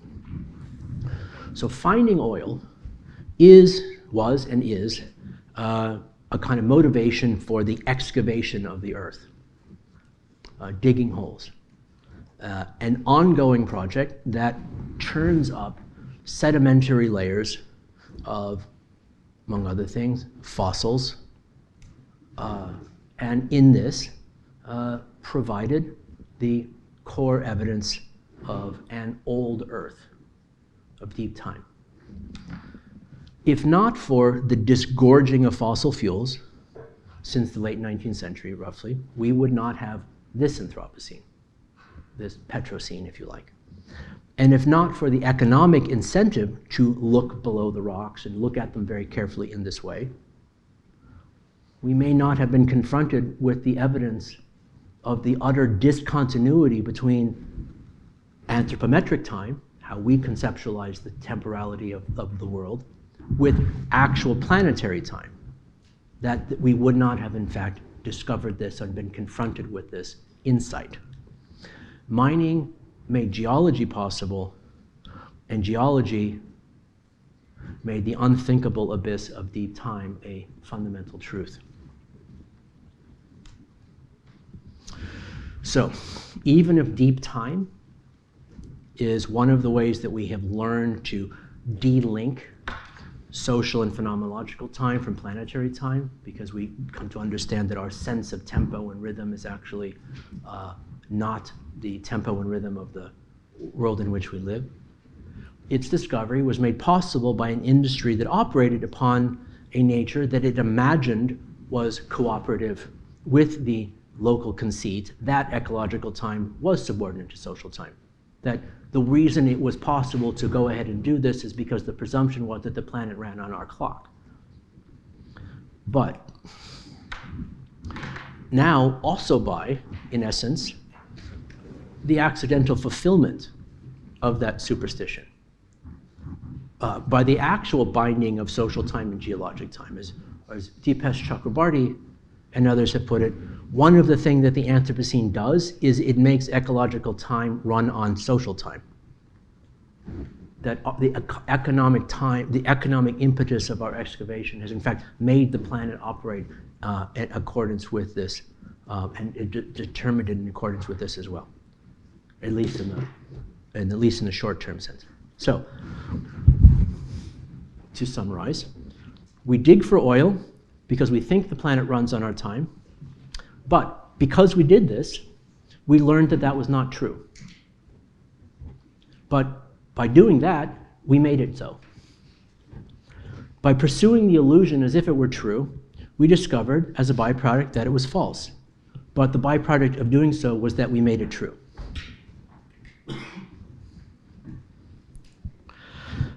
So, what else do we know? What else are we good for? If, as in Stanislaw Lem's Solaris, the surface of the planet's of the planet Solaris ocean, the ocean on the surface of the planet was sentient. Spoiler alert. The planet's ocean is sentient. The planet's Earth strategy towards sentience includes layered networks of neurons folded into the gray matter of animal brains, particularly but not exclusively the cerebral cortex of primates, namely humans. So we are, as Fedorov wrote a century or more ago, the medium through which the planet thinks, or at least a medium through which the planet thinks. Having folded some of its matter into the shape of human brains and waiting a few million years for the blobs to sort it out, one of the things that Earth very recently learned was its own age. Earth is about 4.7 billion years old, give or take. A confident figure for the age of the Earth comes as late as 1953, the year that Beckett premiered Waiting for Godot. We, the Earth's digestive residue, were able to discover and know the planet's own age and duration. That's a very impressive thing for a planet to do. It's impressive also considering that we thought for most of our existence that the planet ran on our time. So, given this, the planet has folded itself into a form that is able to do things like the planet can now know its own age because of this disgorging of the fossil fuels. I asked, again, one of my Luciferian thought experiments, was this project in which the Earth formulated from itself a biochemical intensity, namely humans, that would eventually prove capable of knowing how old the planet is itself, worth the cost? Was it worth it? The Faustian bargain to top all. Was discovering this fundamental truth worth exhuming hundreds of millions of years of pre-Mesozoic biomatter for a 2-century fuel supply and inauguration of mass extinction, which also, needless to say, also powered the industry that made this discovery possible? I asked my big undergraduate class a few months ago if they thought this was worth it. They were split, kind of. But here's the thing. The better question is, which I think goes to the point of our program, what would make it worth it? What would make it worth it? Must the accomplishment of must the accomplishment of that Copernican epistemic disenchantment, must it destroy or at least threaten that which it knows? Must it destroy that which it knows? This enchantment. Must that be the necessary outcome? Or is it only a kind of temporary provisional damage that could eventually make way for a more durable relationship between knower and known? The answer is not, is not given in advance. It has to be designated, as we say. So, last point about last point about design. As I said, I've tried to sort of argue a version of the Anthropocene that is not due to technology run amok, but rather to the humanist legacy that understands the world as having been given for our needs and created in our image. We still see this everywhere, including in our computing culture. For example, a well-known thought leader in the world of American human-centered design, who will also go nameless, wrote recently in the back of a book, a sentence I found in which he said very straight up, "It is time to invent a world where the machines are subservient to the needs of the wishes of humanity." Where's he been? Simply breathtaking. He and I have had some discussion about this. If you think so, that that's the plan, to make machines that are subservient, I invite you to, actually, I don't actually, invite you to Google pig decapitating machine. Then we can talk about what it means to invent worlds in which machines are wholly subservient to human wishes. Actually, again, don't. But one wonders whether or not this idea that the machines should be subservient and subordinate in this way, whether or not it's surprising that from a society that once gave theological justification to chattel slavery, that this particular claim could still be offered in 2020 with such self-satisfied naivete. This is the sentiment. This is this idea, the subservience and subordination of the machines to our wishes. This is the philosophy of technology exactly that is the basic core algorithm of the Anthropocenic predicament. It's time to move on. This pretentious folklore is way too expensive. Again, first it is deaf to the lessons of the Copernican trauma, that our status as a dominant geologic actor is fleeting and to survive, but also it props up a literally psychotic misrecognitions of what humans and humanity, and especially humanisms, are. We are, among other things, the brain-eating apes with weaponized hydrogen atoms who organize our societies according to Bronze Age poetry on human sacrifice and ritual purification. Among the last projects needed is to support this kind of rehumanization, at least in any direct sense to historical norms. And I think the other species would probably agree with that. We are also, as said, quite lovely, this primary means by which the planet comes to know itself.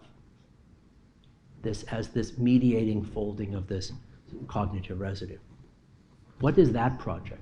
What is the expanse and scope of this assignment? It's not one in which the machines are subordinate to our wishes. It's one that is quite different, and it's the position that I would hope to help specify over the course of the next 5 months.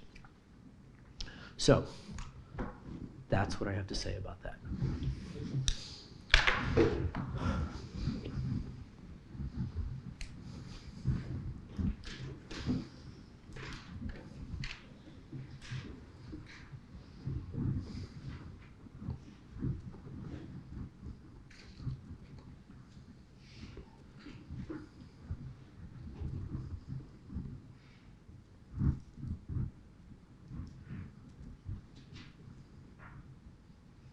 Yep. About Tsiolkovsky? Yes, to link him more to our program. Basically, besides the space exploration, he was writing quite a lot of interesting proposals for the usage of the Earth. Yeah. And one of them, exactly, in which he was proposing the climate change the way that we're living it now. So he was saying that there is not enough CO2 in the atmosphere, and the crops are suffering because of that. And so that it would be very advantageous to make it rise like 30 times more, and which will help the vegetation and will not have that much harm for humans. And that will also make the warming happening, and which is positive because we will have much more like space for plants and the agriculture, and we will not need the clothes and buildings in the way we have them. So we will have completely different the platforms for living and agriculture. And so, yeah, it's just so interesting to think how exactly that thing that we're living now, thinking of it as a kind of pilotless and chaotic situation, was actually already planned in a way by him in that time as a kind of advantageous plan. Mm-hmm. So exactly bringing back all the things together with the how planned and unplanned situations that happen later. Yeah, well, we got it half right. we got his plan half right. Some of it not so much. Yes, I mean we dealt with this question quite a bit again in sort of the second half of the third year of the New Normal program. There was a couple of these projects that dealt with this directly, but the specifically Russian history of terraforming, Russia as a terraforming project, both imagined and realized. There's like the role, this position and recurrence of different kinds of terraforming themes, indeed in the speculative philosophy, poetry, literature, science of, regardless of what was actually built itself, is clearly essential. It needs to be a sort of an important part of continuing of what we're doing here and going forward. But there's also a way in which some of aspects of this are now part of a general archive. Right? The significance of them is not just because there are peculiar parts of Russian history from the turn of the century, but because in one way or another, either as positive or negative lessons or as metaphors and allegories for this larger universal planetary discussion about what's going to happen first, they need to be part of they're part of a common legacy now, right? They need to be everybody's legacy in a certain sort of way. And so in that sense, a little bit like the Gagarin standing in for everyone, this history needs to also be part of that universalism to come. Yeah, that thing about CO2 is good for plants keeps coming back one way or another. Gatorade is what plants crave. Yeah. I had a question about the part where you talked about the different cosmonauts, about the extended community of earthly assemblages, the equipment in the sky, and whether there's a form of cosmetologism that would cosmopolitanism. Yeah, like a kind of we're all part, like everyone is part of a single, a sort of like a common political community, if you like. Right. Yeah. I was just like I understood the question. Like, is there a form of cosmopolitanism? Probably mispronounced that would include them too, as in them, as in the. That's it. That's the question. Yeah. Why? Because they are Earthlings too. We have this ability to project and personify the Earthlings that have gone on these great adventures, way or another, to see ourselves in them and to sort of reflect and sort of draw lessons from this empathetic projection. And we have this group of Earthlings that I think have been unfairly that have not been given their due credit in a way, but also because in a sense of like this is how anything like space exploration is much more likely to be able to take place because we are this sort of way. And so this being able to understand that these machinic assemblages are not this exterior subordinate kind of equipment in the sky, but are to the extent to which our existence is, with the supernaut that showed around as well, our existence is always and forever dependent upon these kinds of prosthetic assemblages, in fact, we are different parts of them as well. And so to understand, like, they are us in a way, and we are them in a way, and this amalgamation is not some futuristic hypothetical. It's the basis of our species, of our appearance as a species, and to choose not to project and empathize with them in one way or another seems to be a kind of an unnecessary misrecognition of what in fact is going on there.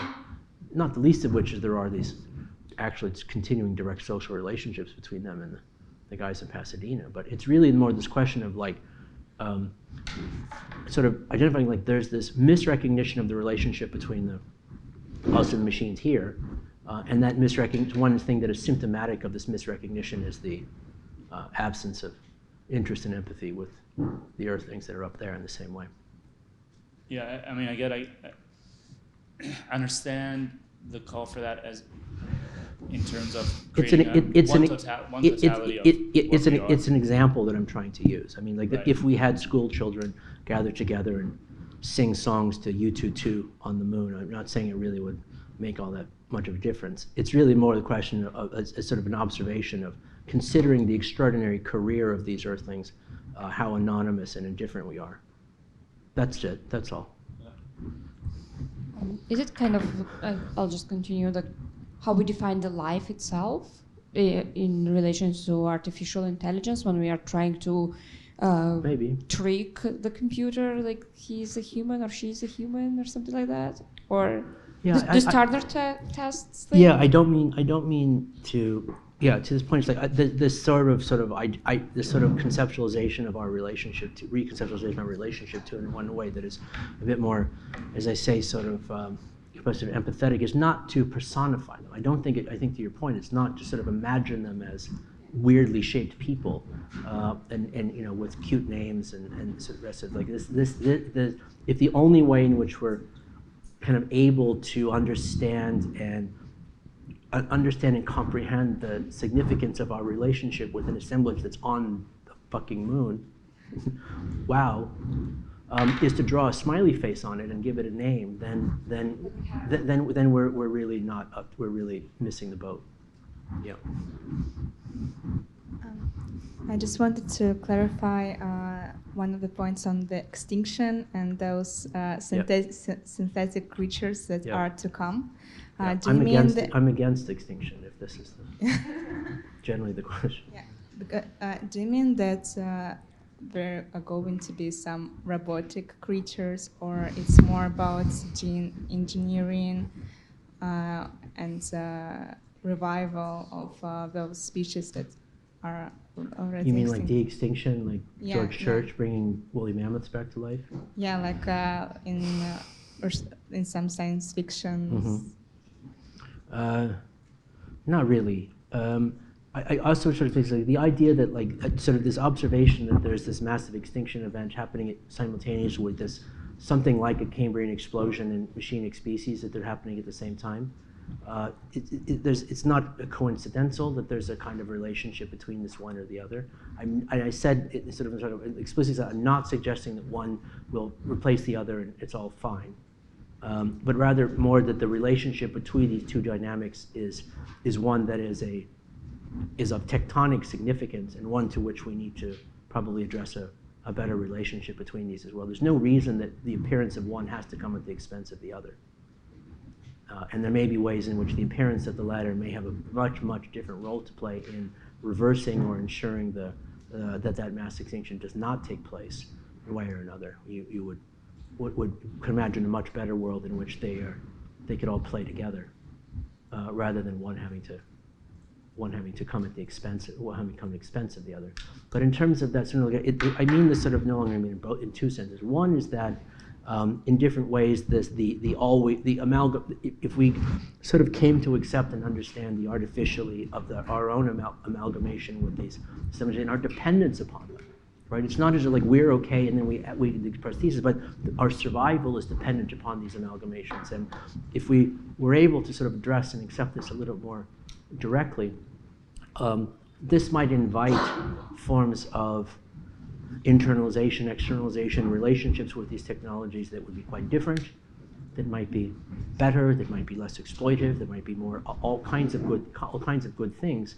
But that does not mean that the intensification of our relation with the cyborgization and intensification in and of itself necessarily is more viable or more better or more empathetic or anything. It's not an argument simply for that process of putting machines under your skin for its own sake, but rather that an allowance for the possibility that a more appropriate relationship with these machines may also include forms of mutual incorporation that we might find peculiar, but which would make sense given a more direct understanding of what the relationship has always been.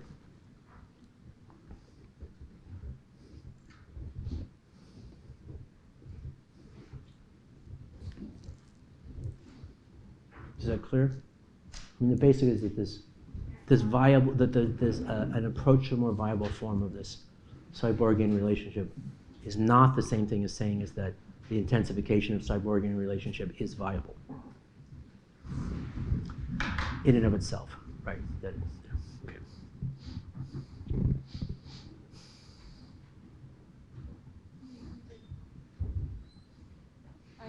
just to add to the same thing about extinction, just maybe the change is something that was always there. It's like a process.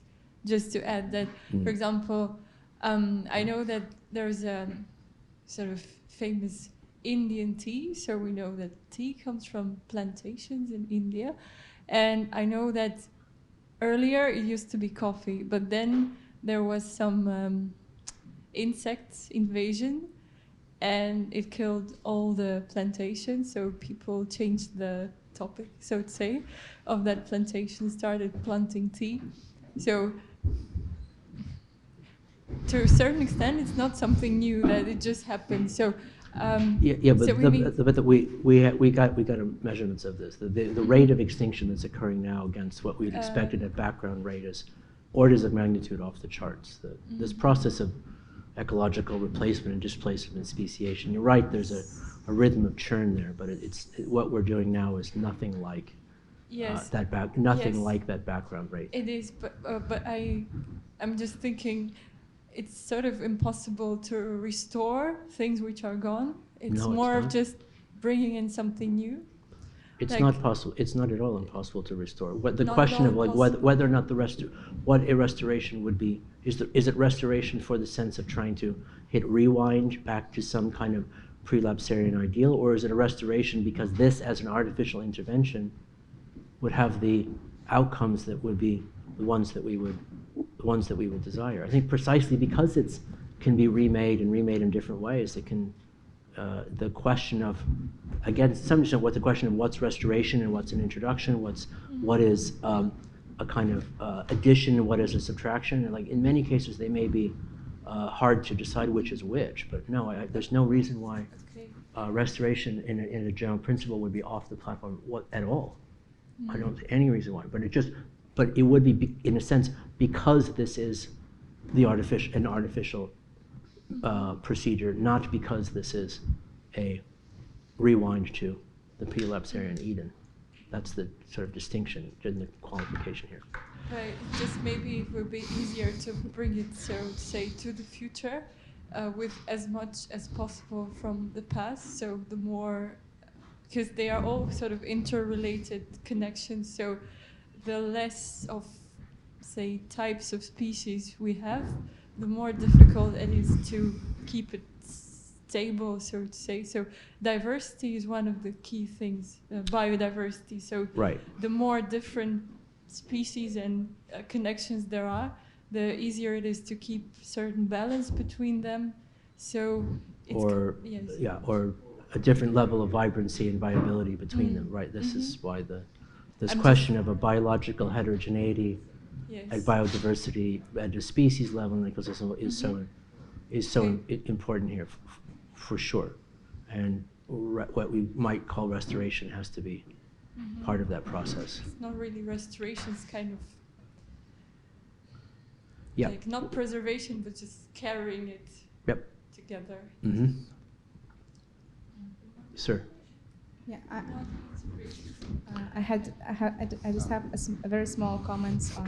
Can we get people who haven't spoken first, just as a sort of our rule of prioritization? Yeah, you're good. Yeah. I think I want to bring it back to a conversation maybe we were having yesterday. It's about humanism. Like in some sense, this is an extreme humanism. I mean, all those systems and all those animals that we're talking about, they bringing back those animals that are extinct happens only when we understand them as a utility to a larger system of global. I didn't mean restoration primarily in terms of like mammoth de-extinction. It's for sure. I mean, bringing mammoths back to life for sure is really expensive. Much cheaper to prevent further extinction than to wait for this de-extinction around here as well. Yeah. So yeah. Sure, but if we have,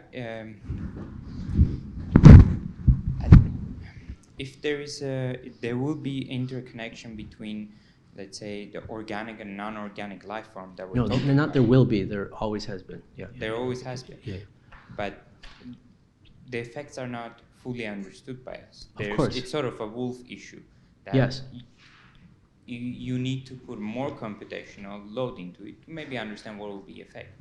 Maybe, I'm not sure necessarily more computing will give you more clarity necessarily. There may be other ways in which we, computing isn't magic, it is what it is.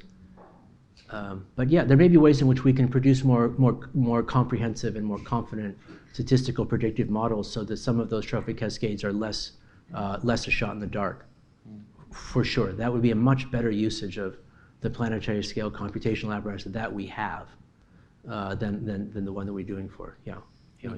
I mean, my question probably to open up to a table would be, so what's the big deal with biodiversity? Like I'm sort sorry, of becoming a devil's advocate, then why biodiversity? Several key species that can interact with each other in a ways that we can understand and control, and interact simply enough that we can calculate and understand it, compute it. Wouldn't that be simpler to deal with?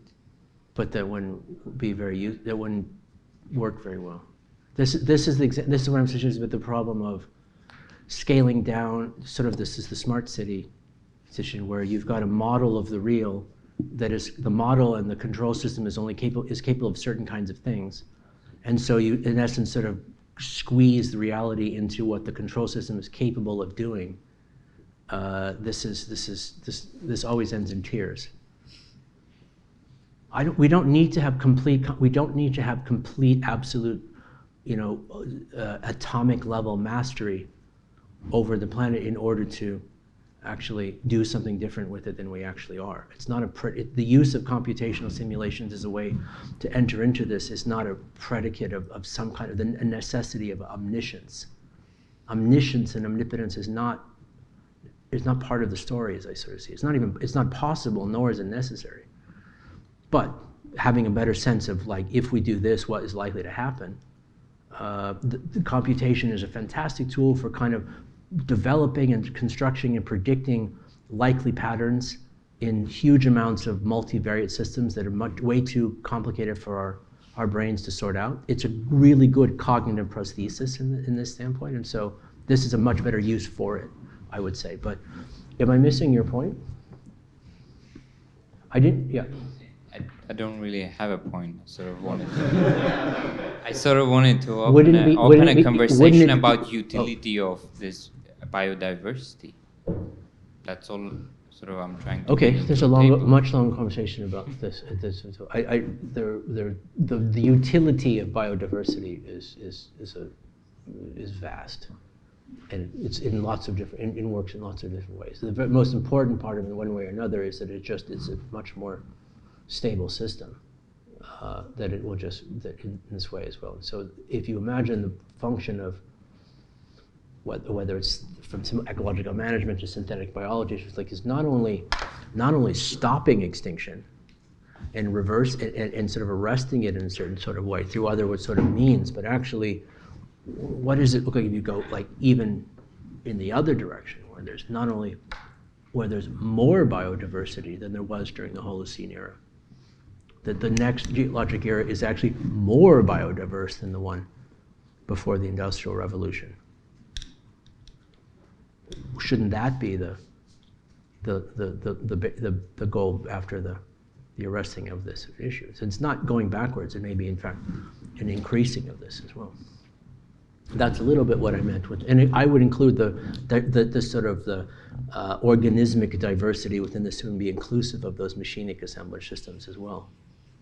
I think you kind of have to. They work in they obviously have different kinds of dynamics, but their coevolution and relationship with one another are so entangled that to kind of separate them from each other seems maybe a bit arbitrary.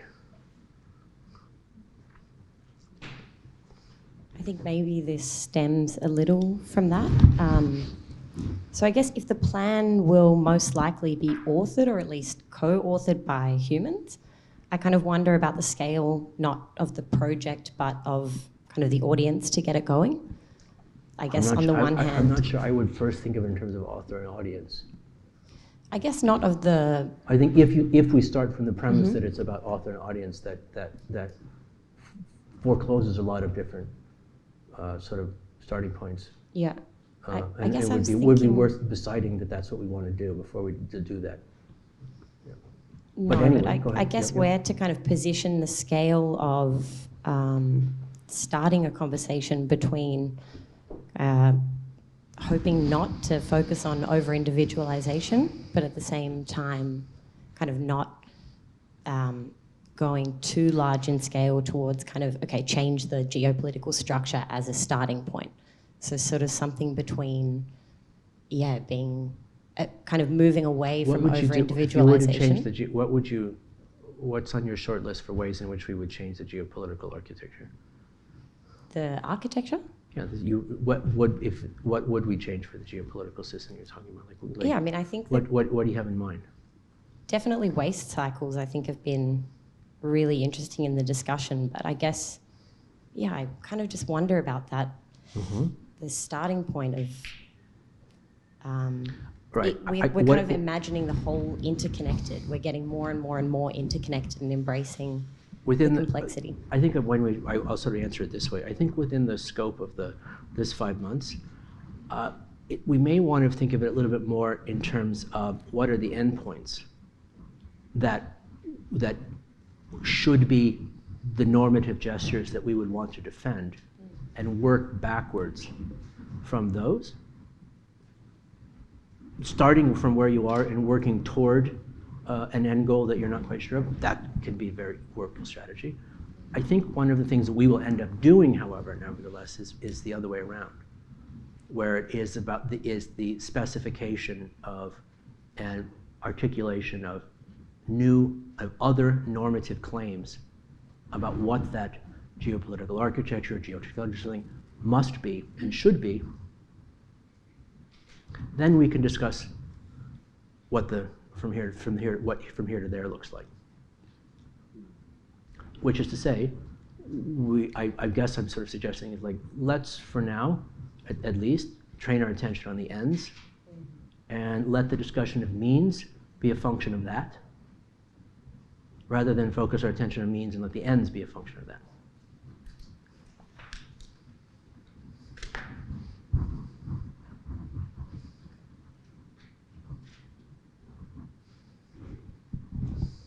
So,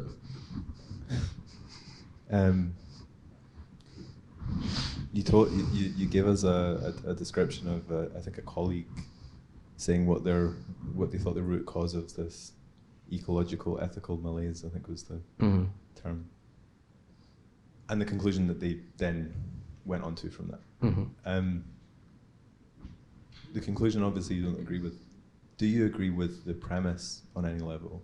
The premise being it's, opaque, withdrawn decision structure, something like that. I didn't write it down exactly, but like the idea that things are far away.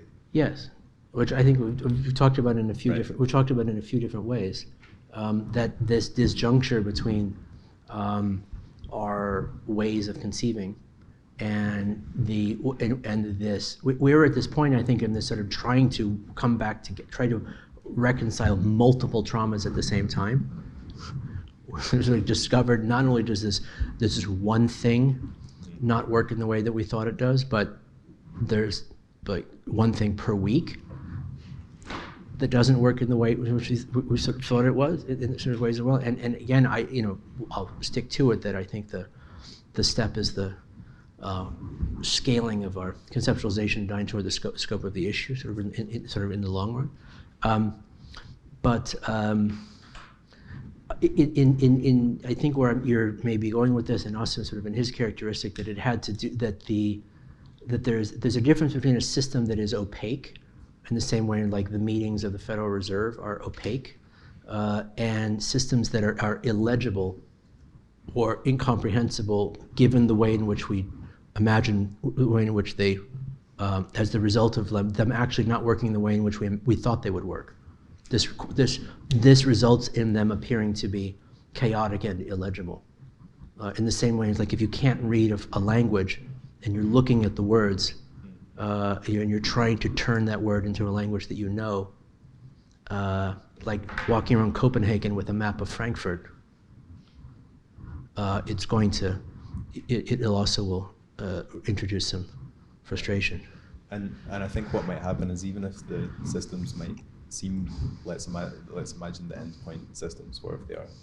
Like Say that again? Let's imagine that we have some sort of endpoint goal system, right? Like we have multiple, not one, sure, multiple systems. Yeah, like, and components and some parts of it, like the whole thing. And that they might even be legible in some sort of fairly formal sense, and also justified in some sort of rational sense. Right? Let's hope so. Yeah.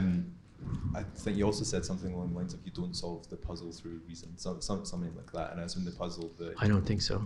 Oh, that the puzzle is not just unscrambled automatically just by reason getting its way. Right. Sorry, which is then I introduced this paradox of the extraction, the cost of the real dialectic of enlightenment. Yeah, and so I think another way to read that is like the puzzle of people not being able to read things might not be solved by making it formally legible. Like we have this if people are going to say, well, the problem is it's too far away and I don't understand it and I never agreed with the principles in the first place, right?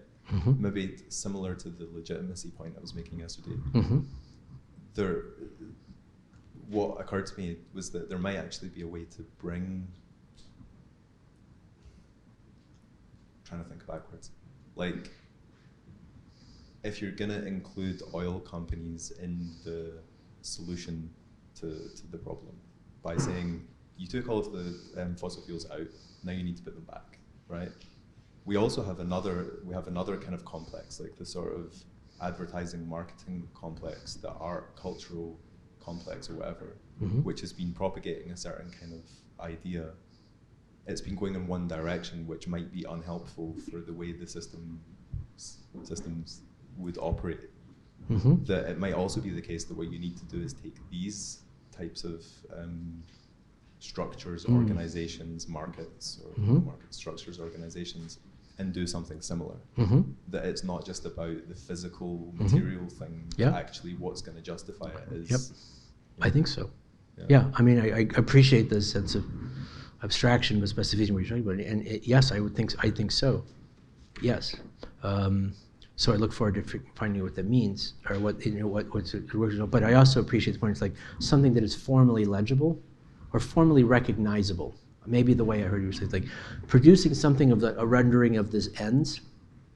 And maybe it goes a little bit to her audience question. A rendering of this ends that is recognizable does not mean it's actually legible. Like that the implications of that recognizable thing are actually legible. But in principle, you would want something in a way in which that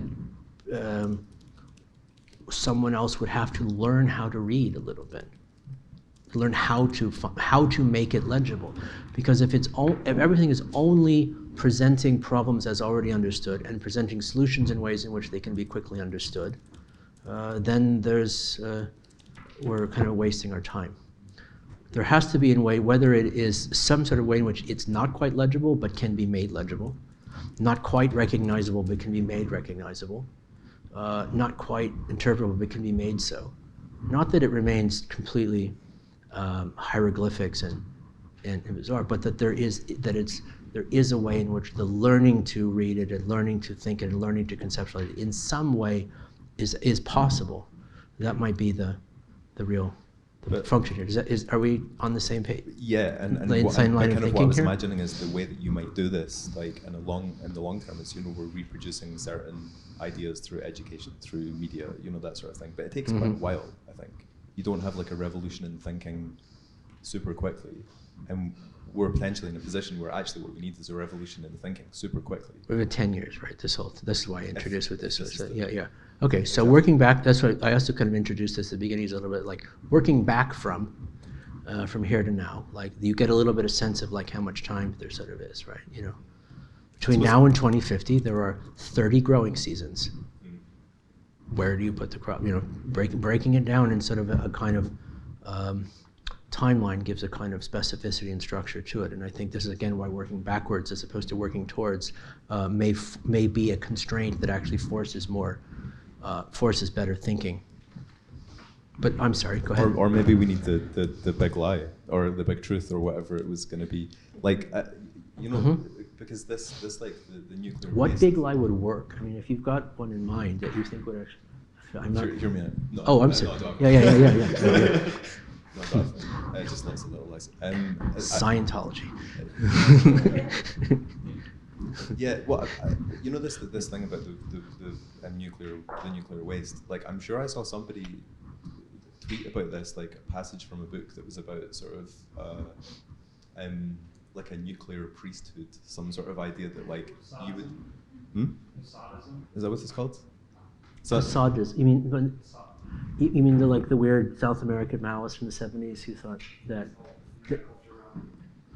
No, he's talking about something else. Well, you can tell us about.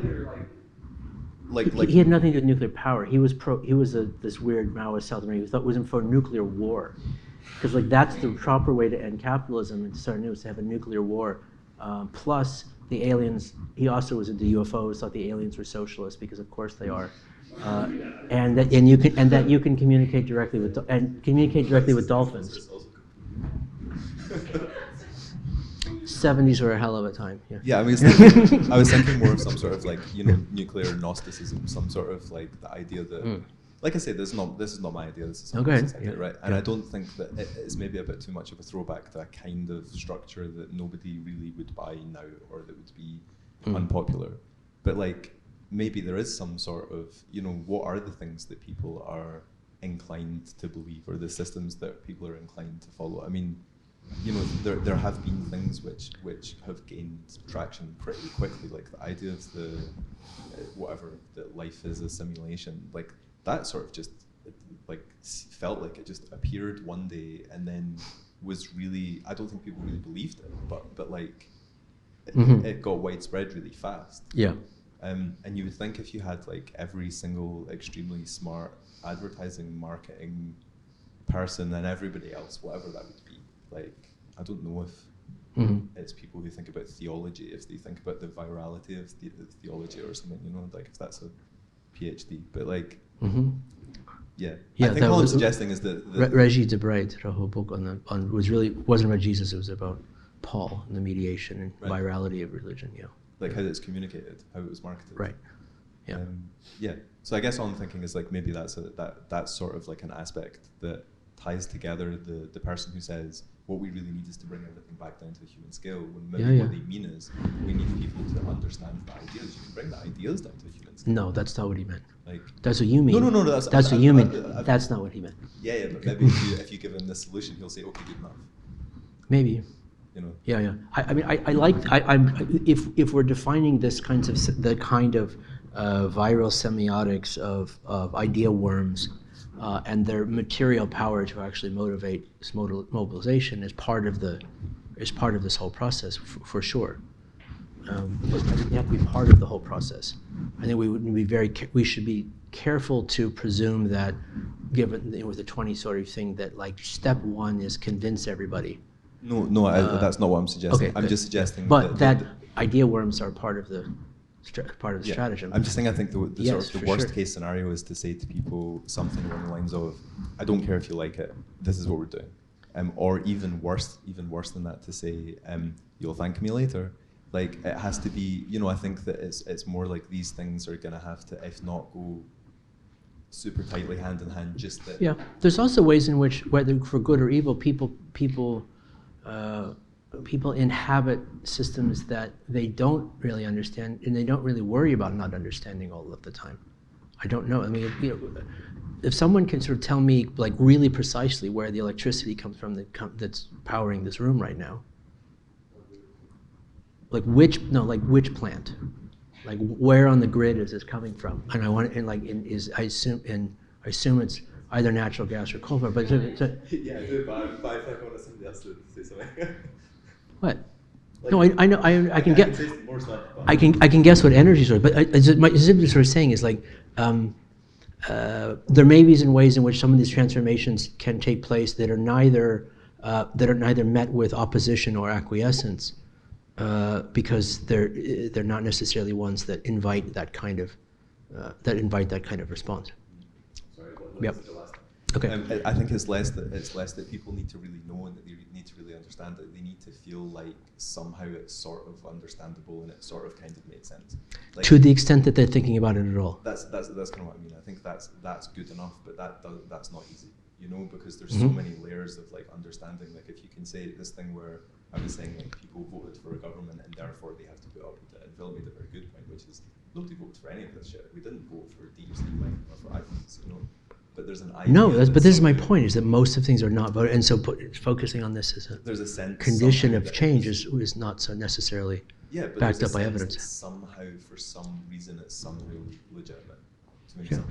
No, I get you. I think we're on the same page. Yeah. So I'm interested to know what you come up with. For sure. Yeah. So I think my thought revolution or like Copernican stomach turn today was at the suggestion that the Anthropocene can be seen as a sort of lassoing or like a dragging of the Earth down to anthropomorphic time. This is Chakrabarty's. This what? Deepesh Chakrabarty. Yeah. It's sort of since it's on the scaffold. Can't wait. Yeah. Fourth thesis on the Anthropocene is the essay that this is from. I mean, amazing, and you know, and I think I know who you're talking about when you're talking about the psychologizing and, you know, neuro kind of scale slowing down and so on. So if anyone wants to know. Well, there's 2 or 3 people I was actually, there's 2 or 3 different conversations in here as well. Yeah. Okay. And so what's interesting to me is this identification of a kind of negative correlation between our experience of time, which is atomizing, and our knowledge of time, which is expanding. The fact that the Earth, we know how old the Earth is, the Earth knows how old the Earth is. Mm-hmm. And so I guess my question about that would be, is this a kind of a transfer of power? You know, we're going to live in such siloed, you know, moments as to become more or less useless, and then we've written ourselves out? Or is this a new equilibrium that's taking place kind of through the technologies that are currently coming into being? Which do you prefer? The second one. The second one. Okay, so what does the second one look like? I mean, some of the things we've been talking about, I think. I mean, I'm thinking about what happens what adjectives would you use to continue to specify the second one? Adjectives. Like, go ahead, tell us more about the second one. Well, so the question is not about blowing up, you know, human psychology to Earth scale, because this makes no sense. But it is about dealing with Earth scale through technologies. Like a circularity of waste, say nuclear waste, would be an example of one of those. Okay. And so would a kind of, you know, molecular gastronomy. This is something that can only exist on the kind of scope, temporal scope, that we sort of will need, essentially, in order to not just be a pure sort of death drive. Mm-hmm. Those aren't adjectives, however. It's okay. You're good, yeah. I'm working in nouns. Oh, and just, I mean, yeah, and also a destruction of an outside is also another kind of conceptual framework that fits into thinking at that kind of scale. Mm-hmm. And, you know, computation is totally essential to this. Which has its own tempo, its own time, right? It's the clock speed and the synchronization of units within the computer itself. Unix time, you know, Unix time. You want to tell us what Unix time? My sense is you know how Unix works. It's the number of milliseconds from 1970, January the 1st, 1970, I think. Yeah. So all Unix systems you've been working on have an internal synchronization mechanism in it that counts the number of milliseconds since January 1st, 1970. Just so you know. That's an interesting, you know, French Revolution tried to reinvent the calendar. Pol Pot went back to year 0. Unix did a better job at reinventing time and destruction, synchronization. Okay, but no, this question, I think that scoping that you're talking about exactly right. Would want to, again, seriously, not rhetorically, want to know more about what that would be.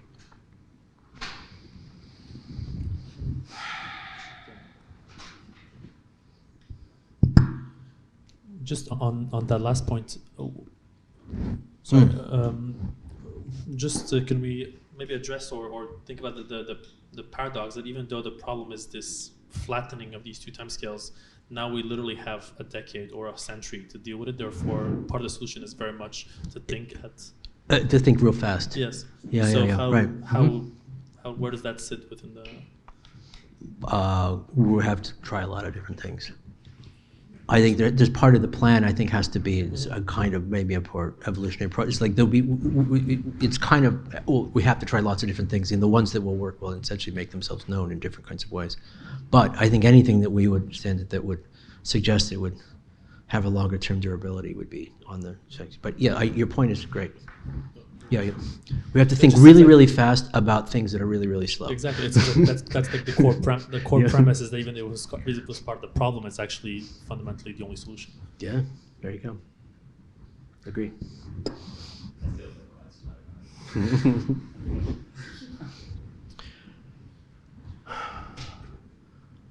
So we pick this up tomorrow. This is it for the lecture part of the seminar. For this part, so tomorrow we have the 2 days of sort of working on the project. We'll meet here in the morning. The basic project that we're going to be doing will be is meant to really get a lot of things on the board. Not to try to hone the perfect kinds of things, but to give us to try to put some of this to work in a way that's more pragmatic. I'm much more interested in like ways in which you might find some tactic for misusing some of this stuff rather than trying to sort of hone into something that's like a picture of a design that looks exactly like what you think the idea is. I think make it do something rather than make it translate into pictures of things. We'll do this through and because the goal of the exercise and the group work, the small group work that we'll be doing over the next couple of days is really not to produce beautiful, polished final work, but to kind of run through the exercise of generating a lot of ideas, generating a lot of sort of gestures and tactics and strategies and concepts that we can all lots of puzzle pieces to begin to play around with, and also ways of translating, sort of beginning this process of very quickly translating ideas into representations of the ideas and developing ideas from the representation of the ideas. One of the things about this program that's different from some other design programs is that the seminar, let's say the seminar and studio aspect of it are squished together in different ways. That in the seminars you make things that somehow represent, that's the way of processing what happened in the seminar. And so this back and forth of quickly translating is a kind of muscle that you're going to want to build up and sort of use for use of this as well. But again, the goal is ideas and the conversation around that. So that's going to take the form of a sort of simple mechanism for developing, and that of the Foursquare scenario modeling, which I'll talk a little bit about in the morning if you're not familiar with this, but probably a lot of you have done this as well. The initial discussion in the morning will be about what the critical variables that we will need to identify in order to build that scenario. In a nutshell, if you're familiar with this, you identify a couple of sort of structures along a spectrum that you think are going to be particularly important, and then you matrix them one against the other, and this produces 4 possibilities, right? And so you may say, in the coming years, there's going to be an increasing amount of centralization versus decentralization in governments. There's going to be water wars or not water wars. I'm just making shit up, right? There, you've got world 1 in which there's centralization and water wars, decentralization and water wars, decentralization and no water wars, centralization of water wars, right? So you have 4 possibilities that you can sort of work with in this as well. Those are not very good critical variables. We will come up with much better ones. And then each of the small groups will be responsible for identifying some real world things. We'll tell you a little bit how that works. Identifying some real world things in specific site conditions that one way or another communicate and may tell us something very, very specific potentially about what that scenario that you're looking for will bring back. So your job is to sort of try to identify and communicate that, and then develop a little bit about what you see as how that scenario might unfold and what it might look like. How this might work in this way. Okay, simple mechanism, not meant to be any kind of fancy thing. It's sort of a way to sort of keep these pieces a little bit fewer moving parts, so that we can have more of a discussion about the ideas that are being generated and the ways in which those ideas are translated, and so that there's some comparability between the different ways in which we approach this. So you'll be divided into small groups based on various secret factors, like randomness. And one of the things I also should mention is that the groups that you sort of working with is that the hope is over the course of the 5 months you'll be able to work with everybody at one point in time in one of the sort of the small groups. So, but read absolutely nothing whatsoever into the organizations for tomorrow, because it'll get all mixed up as it goes along in one way or another. But as I also mentioned, this year we're going to try to do the groups a bit smaller. Instead of the 4-person groups, we'll sort of there's a meaning for the final projects. Smaller sort of more projects, smaller groups. So I think with this group we'll have no shortage of capable hands to do this, and I think it might ease some of the social psychological complexities of collaboration between strong-willed people. If there's only 2 points of negotiation, then 3 points of negotiation, this actually dramatically decreases the complexity of resolution. So, spend some time going through your notes on the lectures. Bring in some propositions for what you, like very, very specifically of what you, not one, but several, what we will use as a kind of critical variable. And a critical variable for this scenario implies something that we can sort of imagine it as sort of across a spectrum from 0 to 10 or more to less, or something in which there's something you might imagine as a kinds of opposites from one another. They could be circumstances, they could be people, places, or things. They can be pretty much anything that you think is important for us to think about and for us to sort of understand. But the key criteria for them is that you can argue the fact that we don't know which way this thing is going to go, but we're really sure that whatever way it does go is going to have a really important effect on everything, the way everything else works. Yeah, now whatever that means to you. However, and they can be very general, much better actually when they're super specific. You get kind of more interesting things when they seem almost like that's too specific. Slightly too specific, you get more interesting stuff than if you have, say, like war and peace, hot and cold, right? That you end up just back to a blank piece of paper again, because you got nothing to like grab onto. So don't do that. And then we'll sort of begin with this discussion, and we will draw all over the walls with hopefully not permanent markers.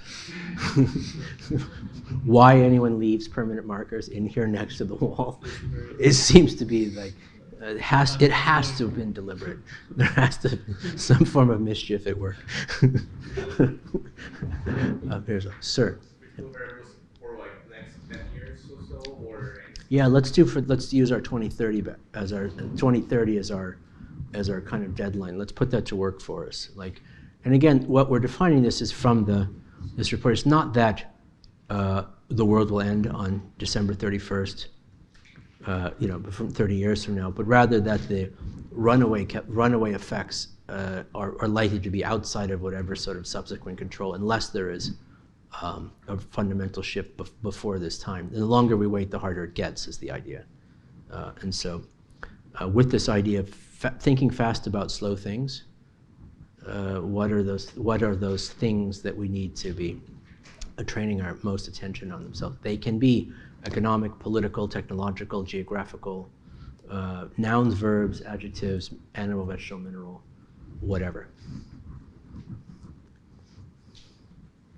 And I'll show some of Joshua's examples here as well, just to get the juices flowing.